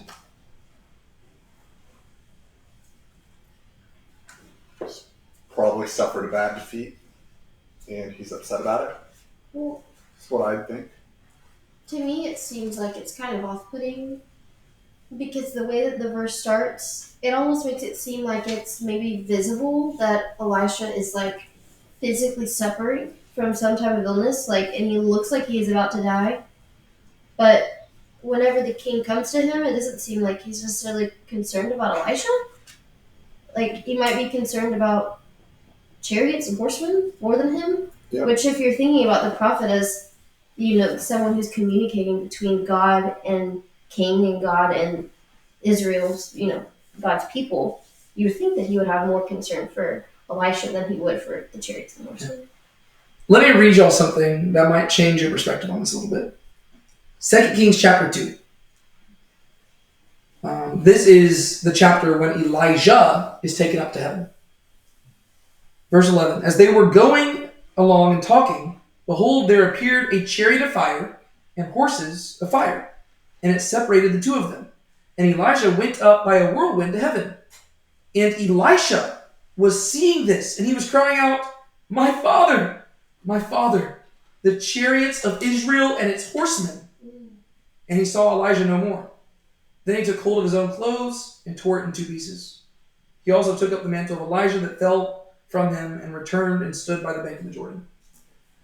So the words that Joash says here are the exact same words that Elisha said to Elijah back whenever Elijah was taken up to heaven. Which begs the question, what is he talking about whenever he says the chariots of Israel and its horsemen? Whenever Elijah says it, or whenever Elisha says it, at first glance, you think that he's saying, like, he's talking about what he's seeing, right? He sees a chariot and horses. But that's not actually what Elisha was talking about. I don't know if we really talked about it back then. But Elisha wasn't merely talking about what he was seeing. He was actually communicating something else. And I actually think that this is actually supposed to be a really kind of good moment for Joash. What is he saying whenever he says the chariots of Israel and the horsemen? First off, what do we know about the chariots of Israel and the horses? Given what the author literally told us in the previous verses, on the previous slide. Not many of them. They don't have many, right? AKA, they can't depend on their chariots and horses to win battles. And now, Joash walks up to Elisha, and what does he call him? My father. And I would actually argue that the rest of what he's saying there is also supposed to be a title. Right? He is saying that Elisha is the true chariot and horseman of Israel. Right? He's saying, like that he's in despair. He's saying, Elisha, what are we going to do without you? If you're not here, we can't win battles. Right? It's not about, we can have 10 chariots, whatever. You're the one that matters. And this is actually a good moment here. But at the same time, we got to realize it makes sense for Joash to respond this way. Right? We have no reason to think that Joash was inherently opposed to Elisha because we have no reason to think that Joash was worshiping other gods. We just know that Joash was following in the sins of Jeroboam son of Nebat, a.k.a. he was worshiping Yahweh the wrong way. Right? And so he was worshiping Yahweh the no way. That's a lame joke. And so he probably did like Elisha, right? Because Elisha was a prophet of Yahweh. So he probably had respect for him. And he probably trusted that Elisha genuinely had this power. The issue is he just wasn't willing to budge when it came to how he practiced the religion. But I think that he's acknowledging right here that Elisha, like he's acknowledging to Elisha the same thing Elisha acknowledged of Elijah, right? Elisha felt despair whenever Elijah was taken up, because he's basically saying, "What are we going to do without you?" And then the mantle of Elijah comes back down and lands on Elisha, and he goes about this amazing ministry where he's able to do stuff as well, right? But now Elisha is not leaving behind his successor, and it seems like that is what Joash is responding to. My father, the chariots of Israel and its horsemen, right? Israel depends on you. Let me see what the commentator says here. Actually, I think that's what he was saying, right? I think I already read it, actually. The king acknowledges the prophet as the true source of Israel's military power and its security, the one whom Yahweh rides through the land and who protects a people without sufficient horses and chariots. One thing you also know about ancient cultures, we don't use the picture this way, but in ancient cultures, the thrones of kings often had wheels on them to be wheeled around. You see this in some of the prophets' visions of heaven. It says God was on a chariot and there's wheels, and it's God moving, right? And so, if Elisha is the chariot, like he's the portable temple, right? God, like he is the throne on which God sits, and he is the one who God rides into battle, right? Elisha is the one who wins the battle for them. And I think what Elisha is going to do here is supposed to comfort them. And this is going to help us understand the whole bow and arrow thing, right? Because Elisha, you can just imagine him like kind of old and just like kind of falling apart. And he's going to correct Joash a little bit here. Because ultimately, I think what he wants to communicate is he is not the horses and chariots of Israel. He is a prophet, and that's a big deal. But ultimately, there's something more important than just a prophet. And Elisha said to him, take a bow and arrows. So he took a bow and arrows. So what's he told him to do? Grab a bow and arrow. Kind of a weird request from a dying dude, but he says to do it. And the king does it. Then he said to the king of Israel, put your hand on the bow. And he put his hand on it.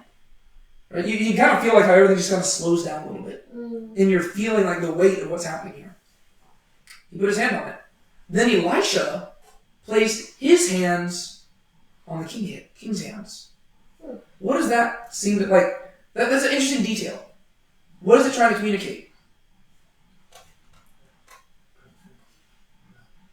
It's kind of a transference of power, but he's not ultimately declaring that the king himself is going to be like a new prophet or something like that. Right? It's a very gentle act, but I do agree that it's ultimately a transfer of power. Is it a gesture? Symbolizes something? Yeah, what do you think it would symbolize?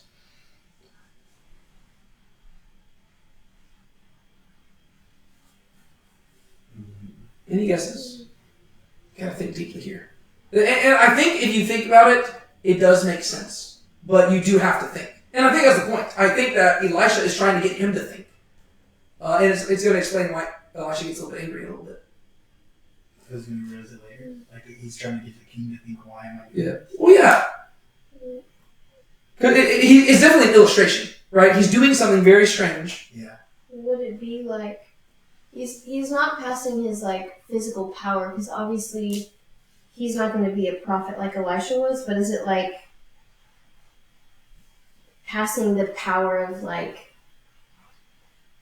he has the option to make the decision, like to make the right decisions that Elisha would in order for things to go well for the nation? Yeah. Like because he's king, like I'm like passing you this bow, like you have the option to fight and do the things that you're supposed to do that I would approve of for things to go well. I think that could be an aspect of it, but I think it might even be something simpler. Well, no. Like it's not that it's wrong, but I'm saying that like the way I see it is that he's ultimately communicating that he's saying like, and you'll see why I say this in a little bit, but like he's communicating that he is not in and of himself anything special, right? He is like the thing that sets Elisha apart. Like, what is the main thing that sets Elisha apart from Joash? You guys do what the Lord says? Yeah, he's just devoted to God, right? Faith, right? Faith in and of itself is the thing. Like that is the true chariot and horseman of Israel, right? The thing that is going to make them win battles is faith in God and devotion to God and submission to Him. That's the main thing. And so it seems like Elisha right here, he is putting the ball in Joash's court. He's saying, hey, you can call me that all you want. Grab a bow and arrow. He goes and grabs it. Hold it. He holds it, right? And then he puts his hand on it, and then Elisha puts the hand there too, right? It's almost like he's guiding him through it. He's almost like saying, like, hey, you can do this too, right? It's up. Yes, it's up to you, right? He's guiding him through it and basically communicating, like the only thing that sets him apart. Yes, he was a prophet. Yes, he performed all these miracles, but ultimately, he's a man of faith, and he's willing to submit to Yahweh no matter what. That is the thing that counts.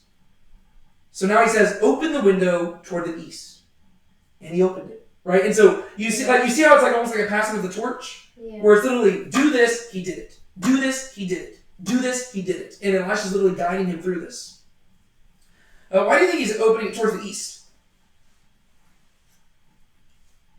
This was the most curious detail of the whole thing to me because people had so many theories. Well, the west is the ocean, the east is the enemy. Yeah. Most likely, it's because this is the direction of the enemy, right? The Arameans are to the east, right? That's most likely what it is. But I saw some people being like, well, the sun rises in the east. And so he is telling him to point it in the direction of the rising sun, which represents like the sun rising upon Israel as faith is restored. And I'm like, maybe, but I think most likely it's just talking about like, hey, your enemies are that way, and I want you to imagine you're shooting them right now, right? Like it's probably a lot simpler. So he said, open the window towards the east, and he opened it. Then Elisha said, shoot, and he shot. Right? Like I just love something about this moment just feels like very like intimate, right? To where I don't know if other people were there or anything like this, but it feels very like I don't know, like Elisha just seems like a really chill guy. To where it seems like everything that he's trying to communicate, he could just say, but instead he's giving like a physical image to stick in your head. And he said, and this is where he begins to explain exactly what it is. And he said, Yahweh's arrow of salvation, even the arrow of salvation over Aram. For you will strike the Arameans at Aphek until you have consumed them. All right. So what does he say this arrow represents? Salvation. Yahweh's salvation. Yeah, it represents salvation, right? He says this is what God can do. And who's the one who shot the arrow? The king. The king, right? Did Elisha shoot it? No. He's saying, dude, the ball's in your court. But ultimately, who's the one who produces salvation? Yeah. Yahweh, right? It's not your salvation. It's not the arrow's salvation. It's Yahweh's salvation. He's the one who guides the arrow. He's the one who makes it land where it's going to land. If you remember, the way that First Kings ended was by a random guy shooting an arrow, and it just happened to land exactly where God wanted it to land. And a king ended up dying despite the fact that he was disguised as a regular soldier. Right? And so it's Yahweh's arrow of salvation, and that's what Elisha is communicating. Right? There's nothing that sets me apart. Right? I'm not the chariot. I'm not the horseman. I'm just a dude who takes God seriously. And if you take God seriously, the same thing can happen for you. Which is just a cool message. Right? Yahweh's arrow of salvation, even the arrow of salvation over Aram, for you will strike the Arameans at Aphek until you have consumed them. All right, real quick, we need to talk about this city called Aphek, because Israel has a long history of fighting battles here and them not going well.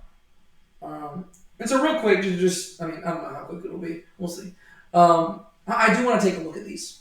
All right, so if you will entertain me for a little bit, let me flip to 1 Samuel chapter 4. You'll probably remember this story whenever we get there. Do y'all know what's happening in 1 Samuel chapter 4? It's at the beginning of the book, so this is before there's a king in Israel. Want to say Samson? No, so that's in Judges. Yeah. So we're after Samson, right? No, is it after Hannah's prayer?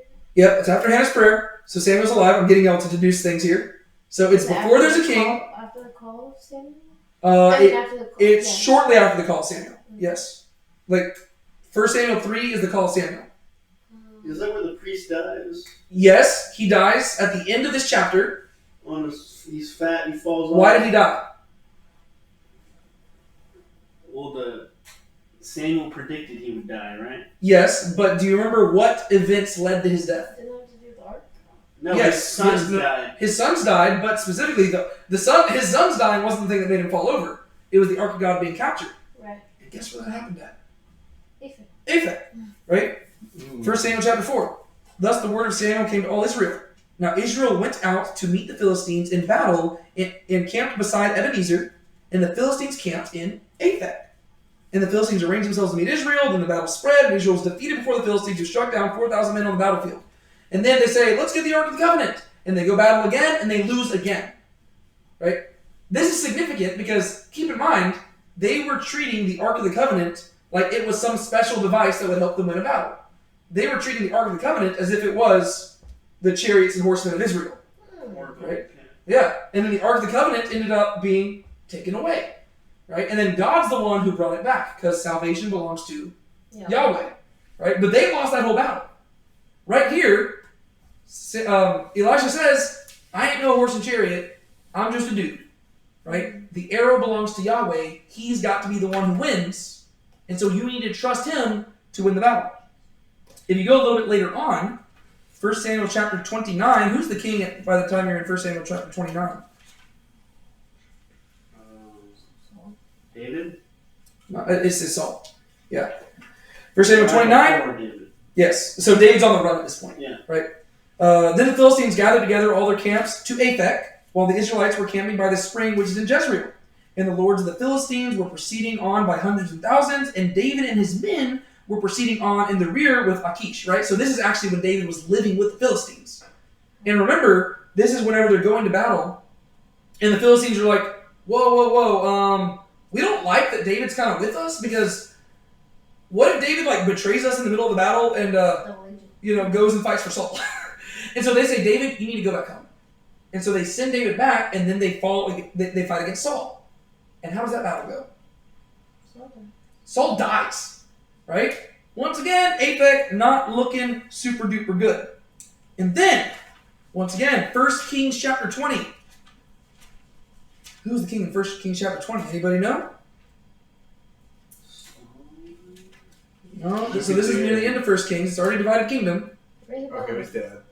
No.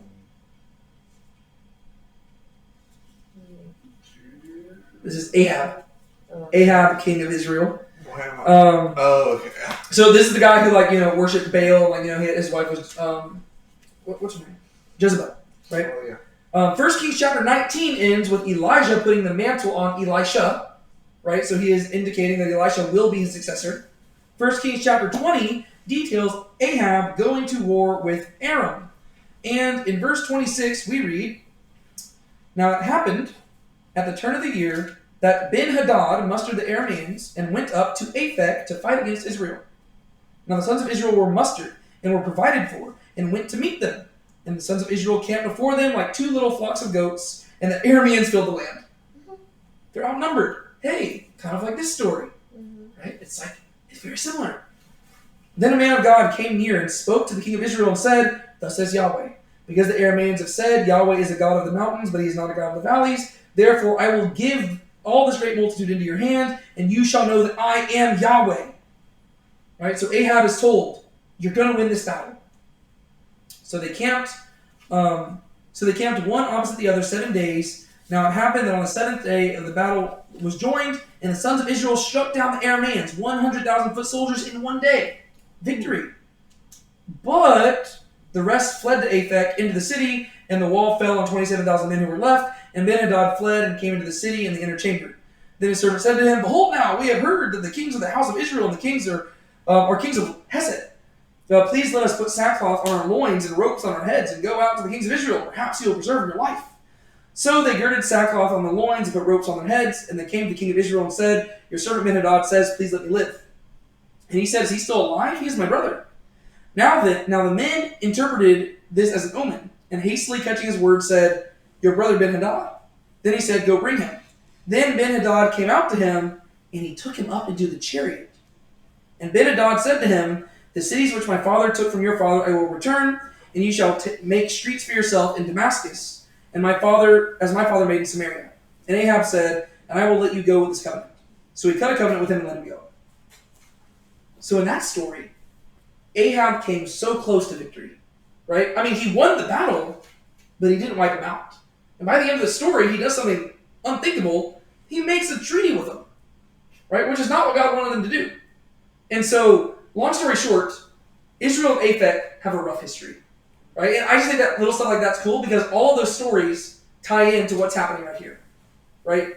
Now God says, or Elisha says, "For you will strike the Arameans at Aphek until you have consumed them." Right? This is what Elisha says is going to happen, but what does Joash need to do to make it happen?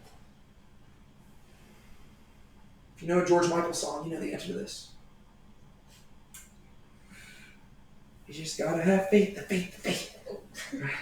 He's gotta have faith, right? That's it, right? If you just trust that Yahweh can save you, you will do this. All right? And now he says, take the arrows. And he took them. Right? So everything he's saying is in accordance with this. And now he says to the king of Israel, strike the ground. And he took them. And he struck it 3 times and stood still.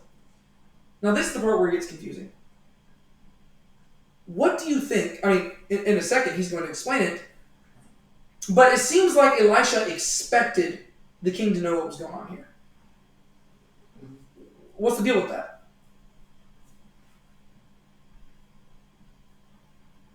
Because apparently there's a correlation between striking the ground and defeating Aram.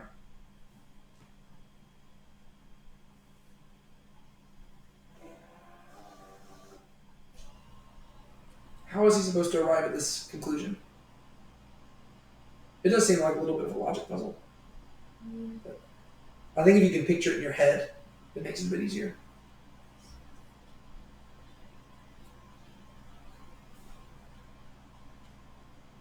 Repeat your question again. How is, like, in a second, Elisha's going to get mad at him for not understanding what he was supposed to do. Right. But how was the king supposed to know that's what he's supposed to do? I think to be honest, I think that the king missed the point. Right? I think that he did not understand, but Elisha seems to think he's supposed to understand. Is it that Elisha's just like a bad teacher and didn't communicate well enough? No.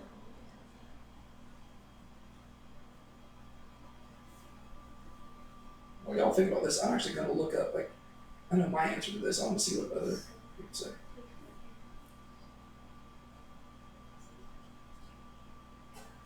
Isn't at this point he just looking for faith? That is what he's looking for. But the question becomes, how does him not striking it more communicate that? Don't know, and again, I don't know if it really correlates, but God got mad at Moses for like striking his staff into the rock, and he was just told to have the rock and the staff make contact. Mm-hmm. So is it maybe that? I can't draw anything clearly off of it. Is it maybe that because he was striking it more than once, like that was showing a lack of faith? Because he said just to strike the ground, like he wasn't saying to do it 3 times. Like 1 is good enough if you have enough faith. There's no reason to do it 3 times. Well, no, because in a second he's going to say you should have struck the ground more. Is this what confuses me? Yeah. I don't know. So let's talk again. What do the things represent? Right? So the arrow represents what? The salvation. Salvation of Yahweh. Right? So the arrow represents Yahweh saving you. Right?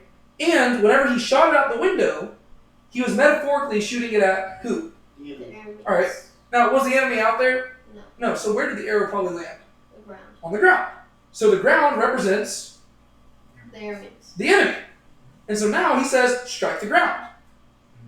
And ultimately what he's saying, like honestly, it seems like this is the equivalent of like what James says whenever he's saying that like prayer is powerful. And you should be willing to ask for like, I guess, big things. You gotta be careful with that. Like some people take that out of context. But it seems like he's saying, like, you should have known, like if this is your enemy, like you should have just like don't just strike it 3 times, demolish it, right? Because keep in mind, what did the enemy turn them into? What was the imagery? Dust, right?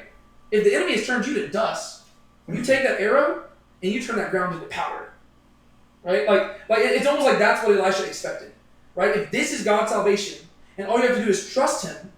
Well, don't just trust that God will win 3 victories. No. you just keep on going and trust that God can deliver you from them once and for all. That's what Elisha was expecting him to do, but it seems like the king just missed the point. And to be fair, it is a complicated point, right? I mean, it's not like something that you could just it'd be very easy to get lost in what he's saying here. But you're having to pay close attention, and I think ultimately, there's probably an aspect to this. You know what? Deuteronomy 32 explains it. Because in addition, whenever Israel sins against God, God says he's going to do several things. Right? One of those things is demolishing them to the point of near destruction. Another thing is going to the Gentiles. But another thing that God says is he's going to conceal himself from them. Right? The way that Jesus interprets this in the Gospels is he says, I'm going to start teaching parables. Right? So that it's difficult to understand. This is what's happening here. It's more of a parable. I think that's what Elisha's doing. I think that if Joash was a more... I can't speak on Elisha's behalf here. But to me, if I were to give my guess, I would say that if Joash was a more faithful king, he might have received a simpler test. But instead, he received a parable. And he failed to understand it. Right? And I think that would probably explain a lot of what's going on here. Because it's not easy. Right? Nobody would just be like, oh, why do you do this? But it was a test, right? And he should have said, okay, if the king is if Elisha told me to do this, I think also the word for strike there is actually the word smite. So really, it's more like kill the ground, right? Don't just don't stab it once. No, kill the ground, right? And so he struck it 3 times. He knew it was more than just once. So he went boom, boom, boom. Okay, what do you want me to do next? And that's where it says the man of God was angry with him and said, dude, you should have struck it 5 or 6 times. Right, 3 battles isn't going to win you anything, given how bad y'all are doing right now. Right, 3 battles, that'll be good, but you're still going to be toast. Right, really, you need 5 or 6 battles to stand a fighting chance. You should have struck Aram until you have consumed it, but now you shall strike Aram only 3 times. You'll win 3 battles, but that's it. And basically, he's saying your faith was too small. Right, you should have trusted that God couldn't just give you 3 victories; He could have demolished your enemy once and for all. But it seems like Joash just totally misses the point. Once again, you can't really blame him, but you also can, because he was not faithful. Right? Anything else I want to say about that? Alright. Final verses here. And I imagine we're going to spend a little bit on verses 21 and 22, because they are wild. And Elisha died, and they buried him. Now, the marauding bands of the Moabites would enter into the land in the spring of the year. Now it happened that they were burying a man, and behold, they saw a marauding band. And they cast the man into the grave of Elisha. And when the man touched the bones of Elisha, he became alive and stood up on his feet. Now Hazael, king of Aram, had oppressed Israel all the days of Jehoahaz, but Yahweh was gracious to them, and had compassion on them, and turned to them because of his covenant with Abraham, Isaac, and Jacob, and would not bring them to ruin, or cast them from his presence until now. Then Hazael, king of Aram, died. And Ben-Hadad, his son, became king in his place. Then Jehoash, the son of Jehoahaz, took again from the hand of Ben-Hadad, the son of Hazael, the cities which he had taken in war from the hand of Jehoahaz, his father. 3 times Joash struck him and recovered the cities of Israel. Yeah. So there's some wild stuff that happens in there. Verses 21 and 22 are just so unexpected. And I'm actually excited to read some stuff in the commentary for you in a second. But let's talk about it. So Elisha died.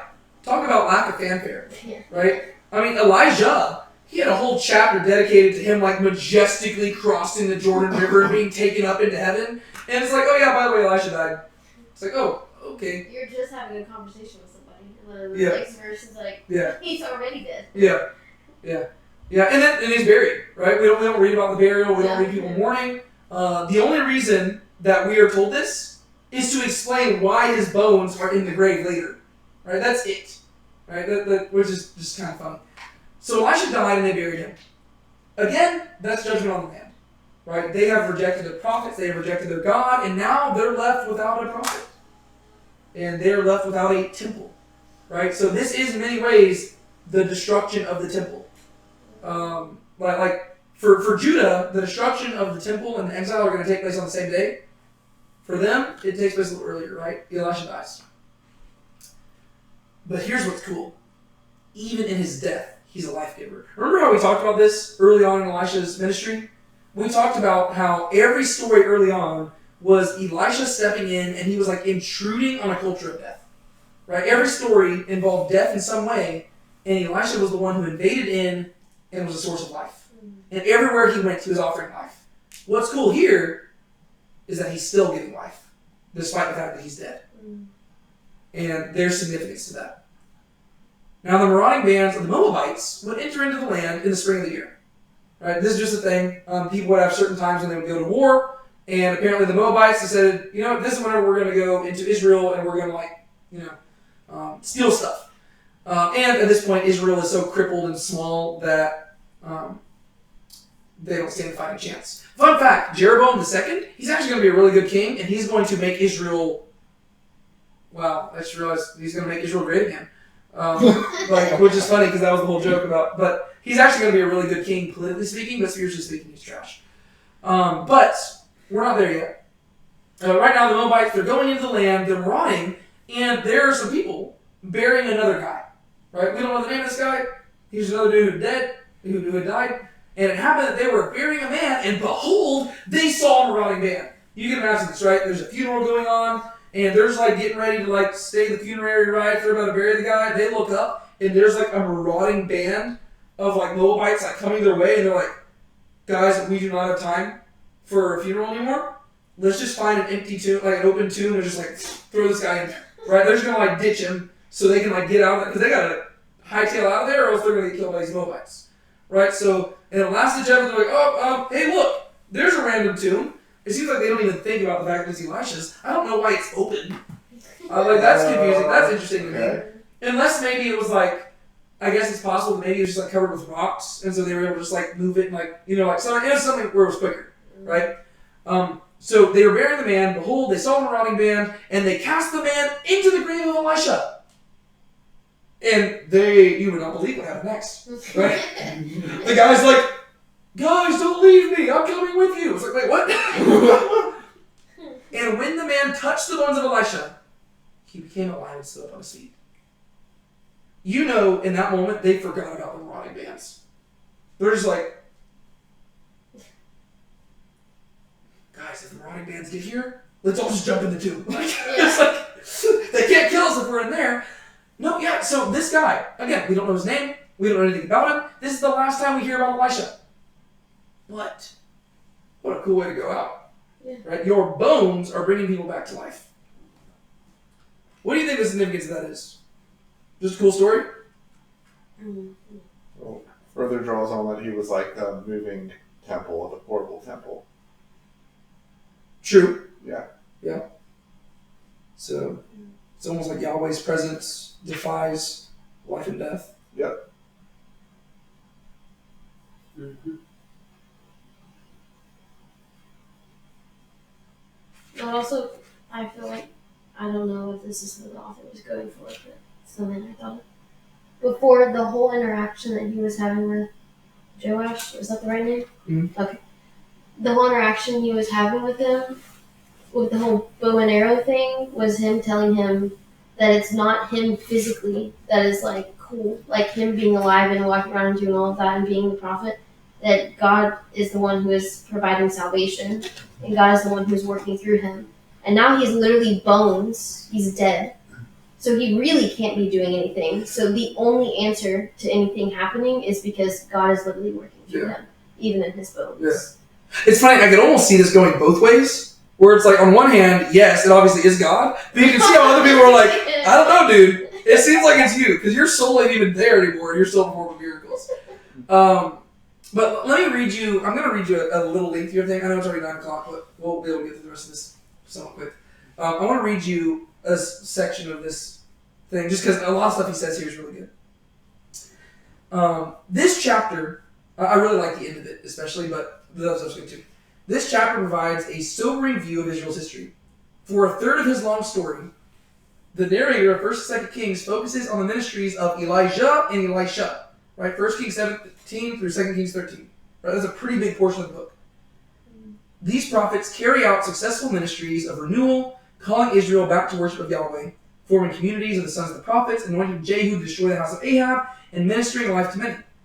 Even in his death, Elisha continues to minister life. But after 2 Kings 13, Elisha is gone, and his memory vanishes instantly, in contrast to 2 Kings chapter 8. Nor is there any mention of the sons of the prophets after one of them anoints Jehu in chapter 9, verse 1. So they're never mentioned again. Elijah provides food for a widow and raises her son from the dead. He leads Israel to renew covenant on Carmel. He accuses Israel before the Lord. He ascends in the whirlwind to heaven. Elisha, acting in the power and the spirit of Elijah, gives food and drink, raises a boy from the dead, cleanses a leper, played the kinsman redeemer to the faithful within Israel. And what was the long-term result of this burst of miraculous activity? Almost nil. Right? That's important to notice just because nowadays we have a lot of people who are like, oh, if God would just do something really big, I'd believe in him. Apparently not. Yeah. Right? I mean, Elijah and Elisha performed more miracles than Moses himself. Yet, the people of Israel were like, we don't see anybody doing this type of stuff in Judah. Right? Yet Judah's going to be better off. Right? So all because there's miraculous activities doesn't necessarily mean that you're going to be faithful. After a long and wild ride with the prophets, the narrator turns back to the dry as dust chronicle, chanting out the irreversible march toward the now inevitable disaster of exile. In fact, prophetic ministry almost disappears from the later history of the monarchy. We know from the prophetic books of the Old Testament that the later monarchy witnessed a boom in prophetic activity, but little of this is evident in 2 Kings. The narrator makes generic references to the prophets ignored by the people in Kings, and only a handful of prophets are named. Jonah is mentioned in passing in chapter 14. Oh yeah, fun fact. The only reference to Jonah that we have outside of his book is in the next chapter, just so you know. Jonah is mentioned in passing. Isaiah delivers prophecies to Hezekiah in chapters 18 to 20, but he plays a supporting role to the king, and Josiah consults with Huldah the prophetess after he finds the book of the law in the temple in chapter 22. But as Israel and Judah slouch towards exile, the prophets withdraw from the stage. My personal theory is that maybe the reason they started writing more books is because nobody was listening to them, out in culture. So they're like, we're going to write this down for future generations since the current generation isn't listening. All right, this is the part I really want you to hear, though, because this is the cool thing. Prophetic ministry is yet another of the failed mechanisms for the fulfillment of the promise to Abraham and ends up on the ash heap along with the temple, kingly wisdom, and Torah. The prophets came closest of all because they were living temples who radiated the life of Yahweh. Elisha gave life from the grave, but, and this is critical, his bones remained there. Clinging to the prophet is the way of life, but what happens to that life when the prophet dies and stays dead? Israel will not be saved by any ordinary prophet or by any extraordinary one. Israel needs a prophet who would give life on the other side of the grave by triumphing once and for all over the grave. And that would be Jesus, right? I think this is such a cool idea, right? It's like we get this picture being painted that there is life beyond death. And right here we get a hint at the fact that, God has the power to conquer death. I mean, he just raised the person to life from the bones of a prophet. That's something that makes it intellectually, but at the same time, the belief in the afterlife wouldn't be prevalent. Like the Jewish people would just be like, afterlife, whatever, you're just dead. Well, no, I don't think that's necessarily the truth. I think that there was a belief in the afterlife in general in the Old Testament. Okay. It just wasn't as fleshed out as we have it now. Right? They believed in Sheol. They didn't necessarily have a very fleshed out Mm-hmm. The only ones who didn't really believe in it were the Sadducees, and that's because they only really focus on the first 5 books, and the Torah doesn't really focus on afterlife at all. But the rest of the Old Testament does mention afterlife quite a bit. But there is this idea that God can conquer the grave, but at the same time, when you read the story, you can't help but feel something's wrong with it, right? Because it's like, okay, that's really cool that this man came back to life, but the prophet's dead, right? Something about that feels grotesque, right? It's like the prophet is dead, his tomb is exposed, and life is coming from the grave, but there's got to be a better way. And you're like, well, what if the prophet wasn't dead anymore? And what if the prophet himself conquered death? And that's ultimately what Jesus is going to do, right? And he is going to produce life to us even after dying, because he's going to conquer the grave once for all. I just think that's kind of cool, to where, and keep in mind, John the Baptist is always compared to Elijah, and Jesus is always compared to Elisha, right? And so that's kind of fitting. All right, let's finish this up. Now, Hazael, king of Aram, had oppressed Israel all the days of Jehoahaz, right? And that's in accordance with what had been promised. But Yahweh was gracious to them and had compassion on them and turned to them. And you might ask, why? Why would he do that? Why would God be compassionate to them? Did they do anything good? No. It was because of his covenant with Abraham, Isaac, and Jacob. And he would not bring them to ruin or cast them from his presence until now. With Judah, oftentimes it'll say God was compassionate to them because of his servant David. But that wouldn't be a good reason for Israel because, again, they're not associated with David, right? They're cut off from David. And then you would typically think, it'd be like, okay, well, usually God is gracious and compassionate because they repent and they start focusing on the law again. But they're not really doing that either. And so it almost seems like, and this is what this right here should tell you so much about the character of God. It's almost like God is looking for an excuse to be gracious. Right? They've cut themselves off from David. They're not following the Torah. And God's like, well, dadgummit. I want to be gracious to you. I guess I got to go way back to Abraham. Right? It's like, because he's like, technically you deserve to be destroyed, but I can't do that to you. And this is going to be very similar to, like, Hosea is going to come not long after this. And whenever we go through Hosea, you'll see, like, Hosea, he feels the emotion of God. To where there's places where Hosea says, he's speaking on behalf of God, and it says, how can I give you up, O Ephraim? How can I give you up, O Israel? That's how God feels. Like, the idea is, like, he's like, you deserve to be destroyed. You deserve to just, like, eat dirt. But I love you. And that's what you see in verse 23, right? He's like, well, I can't call him the Davidic covenant. I can't call him the Mosaic covenant. I guess I got to go away to Abraham. Because at least with Abraham, it was unconditional. And I said that I would be gracious to them and I would bless them no matter what. So that's what I'm going to do. And I just think that's really neat. Right? And so God, like, this is why whenever people say that the Old Testament God is a jerk, I'm like, y'all aren't reading the Old Testament right. The reason why you say this is because you skip chapters and you only read certain verses. If you read the whole thing, you cannot come across with that. Like he's literally looking for an excuse. Right? Do any of us do that? Right? Typically, we look for excuses to hold grudges against people. Right? We don't look for reasons to be gracious. Right? But you know who did do that? Now that I think about it, I can only think of one person in Scripture who literally had this mindset. Somebody looking for an excuse to show some hesed. David. Yeah, do you remember that? Like in 2 Samuel, in the early chapters, David literally is just like, man, I want to be gracious to somebody. And he's like, is there anybody from the house of like Saul and Jonathan that I can show grace to? Like, and that's why David's called a man after God's own heart, right? Same mentality. But that's not naturally how we work, right? I've never woken up and been like, man, I'm going to go find a way today to be super gracious to somebody who's a jerk to me. Typically, I'm just like, God, give me the patience to endure these annoying people. But God right here, he's literally like he's like, crud, I really want to be gracious, but they're just like making it really hard. It's like they banned the David thing, they banned the Moses thing. I gotta be gracious somehow. I guess I can justify being gracious if I go back to Abraham. All right, let's do that. And so he does it, right? And that's so cool. And that's what we're supposed to do too. So he's gracious to them, have compassion on them, turn to them because of his covenant with Abraham, Isaac, and Jacob. Not because of anything they did, simply because of something that he made. Like, and keep in mind, did Abraham, Isaac, and Jacob do anything to earn the covenant? No. God was just like, hey, you, random guy dwelling in that city, get up and go to this land, I'm going to give it to you. Right? Like, God he just randomly chose him too. But God's like, well, I sure am glad I picked Abraham because, like, at least now that I made that covenant with him, and because it was unconditional, now I have an excuse to be gracious to somebody. Just cool, right? Don't say, like, God is not bad. Like, I don't know. It's like, this is why it just annoys me when people say, like, oh, God in the Old Testament is really mean, and then Jesus in the New Testament is really sweet. I'm like, are you kidding me? Like, shut up. See, I can't even be gracious to people who say that. And he would not bring them to ruin or cast them from his presence until now. Right? I mean, that's just so like... Okay, keep in mind also, at what time period does it seem like the author is writing this book? Whenever they're in exile. Most likely when they're exiled or when they just returned. But what's crazy is... it could be either way, right? But what's crazy about this is the fact that he's not writing... Like, the author is not himself from Israel, right? Because he is writing well after Israel was destroyed. He's from Judah.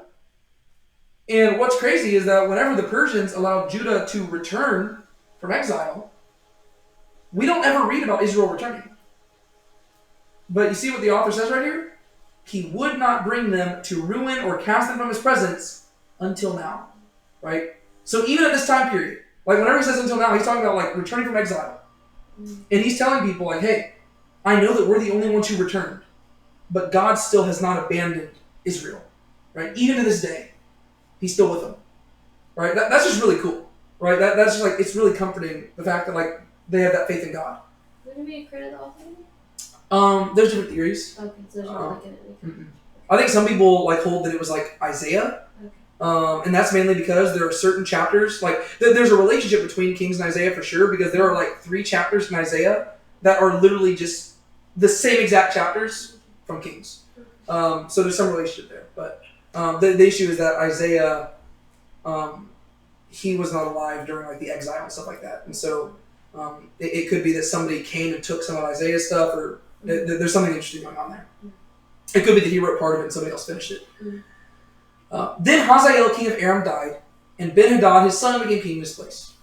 Then Jehoash, the son of Jehoahaz, took again from the hand of Ben-Hadad, the son of Hazael, the cities which he had taken in war from the hand of Jehoahaz, his father. The idea is that Jehoash rose up and he got everything back, which is in accordance with what Elisha had said. 3 times Joash struck him and recovered the cities of Israel, but he did not demolish him. Right? He was able to survive. He was able to win stuff back, but it could have been a greater defeat if only his faith had been greater. There's 2 Kings chapter 13. Next week, we'll be in 2 Kings chapter 14, and then I think, I could be wrong, I think we're going to be taking 2 weeks off to go look at some minor prophets. And those books are a little bit longer, to where I think they actually merit spending a whole week just like talking about the book. And so, yeah, as you can see, 2 Kings chapter 14, I just called it Kings of Israel and Judah because I have no idea what to name it, because, well, you'll see it when we get there. Or I guess I could have just called it the one chapter where Jonah is mentioned. But, yeah. All right, anything y'all want to mention before we wrap up? Any application?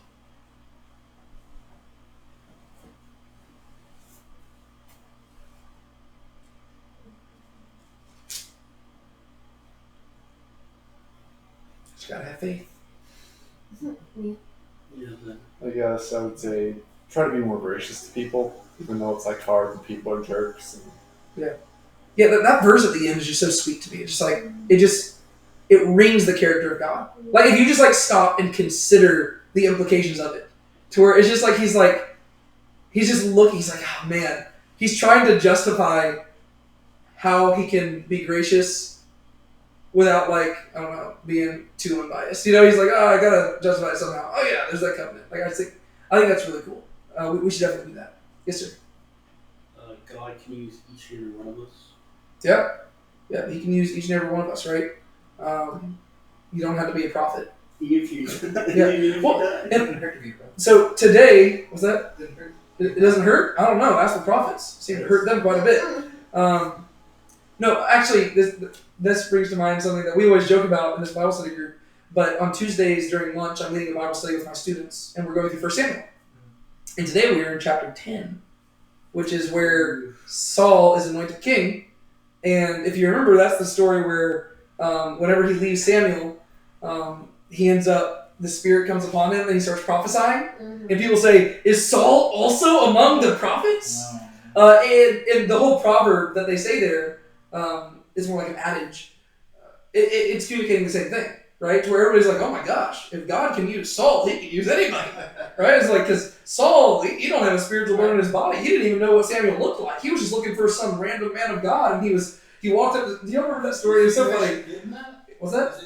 Oh yeah. But what's so funny is like, sorry, I know we gotta wrap up, but in the story, Saul is looking for a donkey, and he can't find the donkey anywhere. And he's like, oh my gosh, my dad's probably afraid, like scared for me. We should probably go back home. And his friend's like, no, dude, let's just go. Like, there's like a man of God living like a few hills over. Let's go over and talk to him. And so they go to the city, and they walk to the gate, and Saul walks up to a man and says, hey, I'm looking for a man of God. And the man responds and says, like, yeah, that's me. I'm Samuel. And that just like lets you know, Saul has not been attending any religious services. He has not been doing nothing. Especially keep in mind that Samuel just got everybody together to announce to them that there's going to be getting a king soon. Apparently Saul did not attend that. Like, he just does not go to religious stuff at all. And so that's why it's so funny. It's like, is Saul also among the prophets? So like, wow. But yeah, so God can use Joash. God can use Elisha. God can use Saul. God can use, heck, he can use the Babylonians, right? He can use Balaam, son of Beor. He can do all sorts of stuff. But he prefers us to work alongside him rather than against him. Right? He can use you even if you're working against him, but you're probably not going to like the end result. But yeah, I think that's a good one. Anything else? Cool beans. Somebody want to pray us out? Thank you, Rocky. You're welcome. Mm-hmm. Dear Heavenly Father, thank you for this day, Lord. Thank you for the opportunity for all of us to meet at David's house and talk about your word today. I'm thankful for everyone that is here and able to come. And I pray for Sean to get better, heal, and join us here next week, hopefully. Lord, pray that you use each and every one of us for your glory. And pray that we all get home safe tonight. In Jesus' name, amen. Amen. Sweet.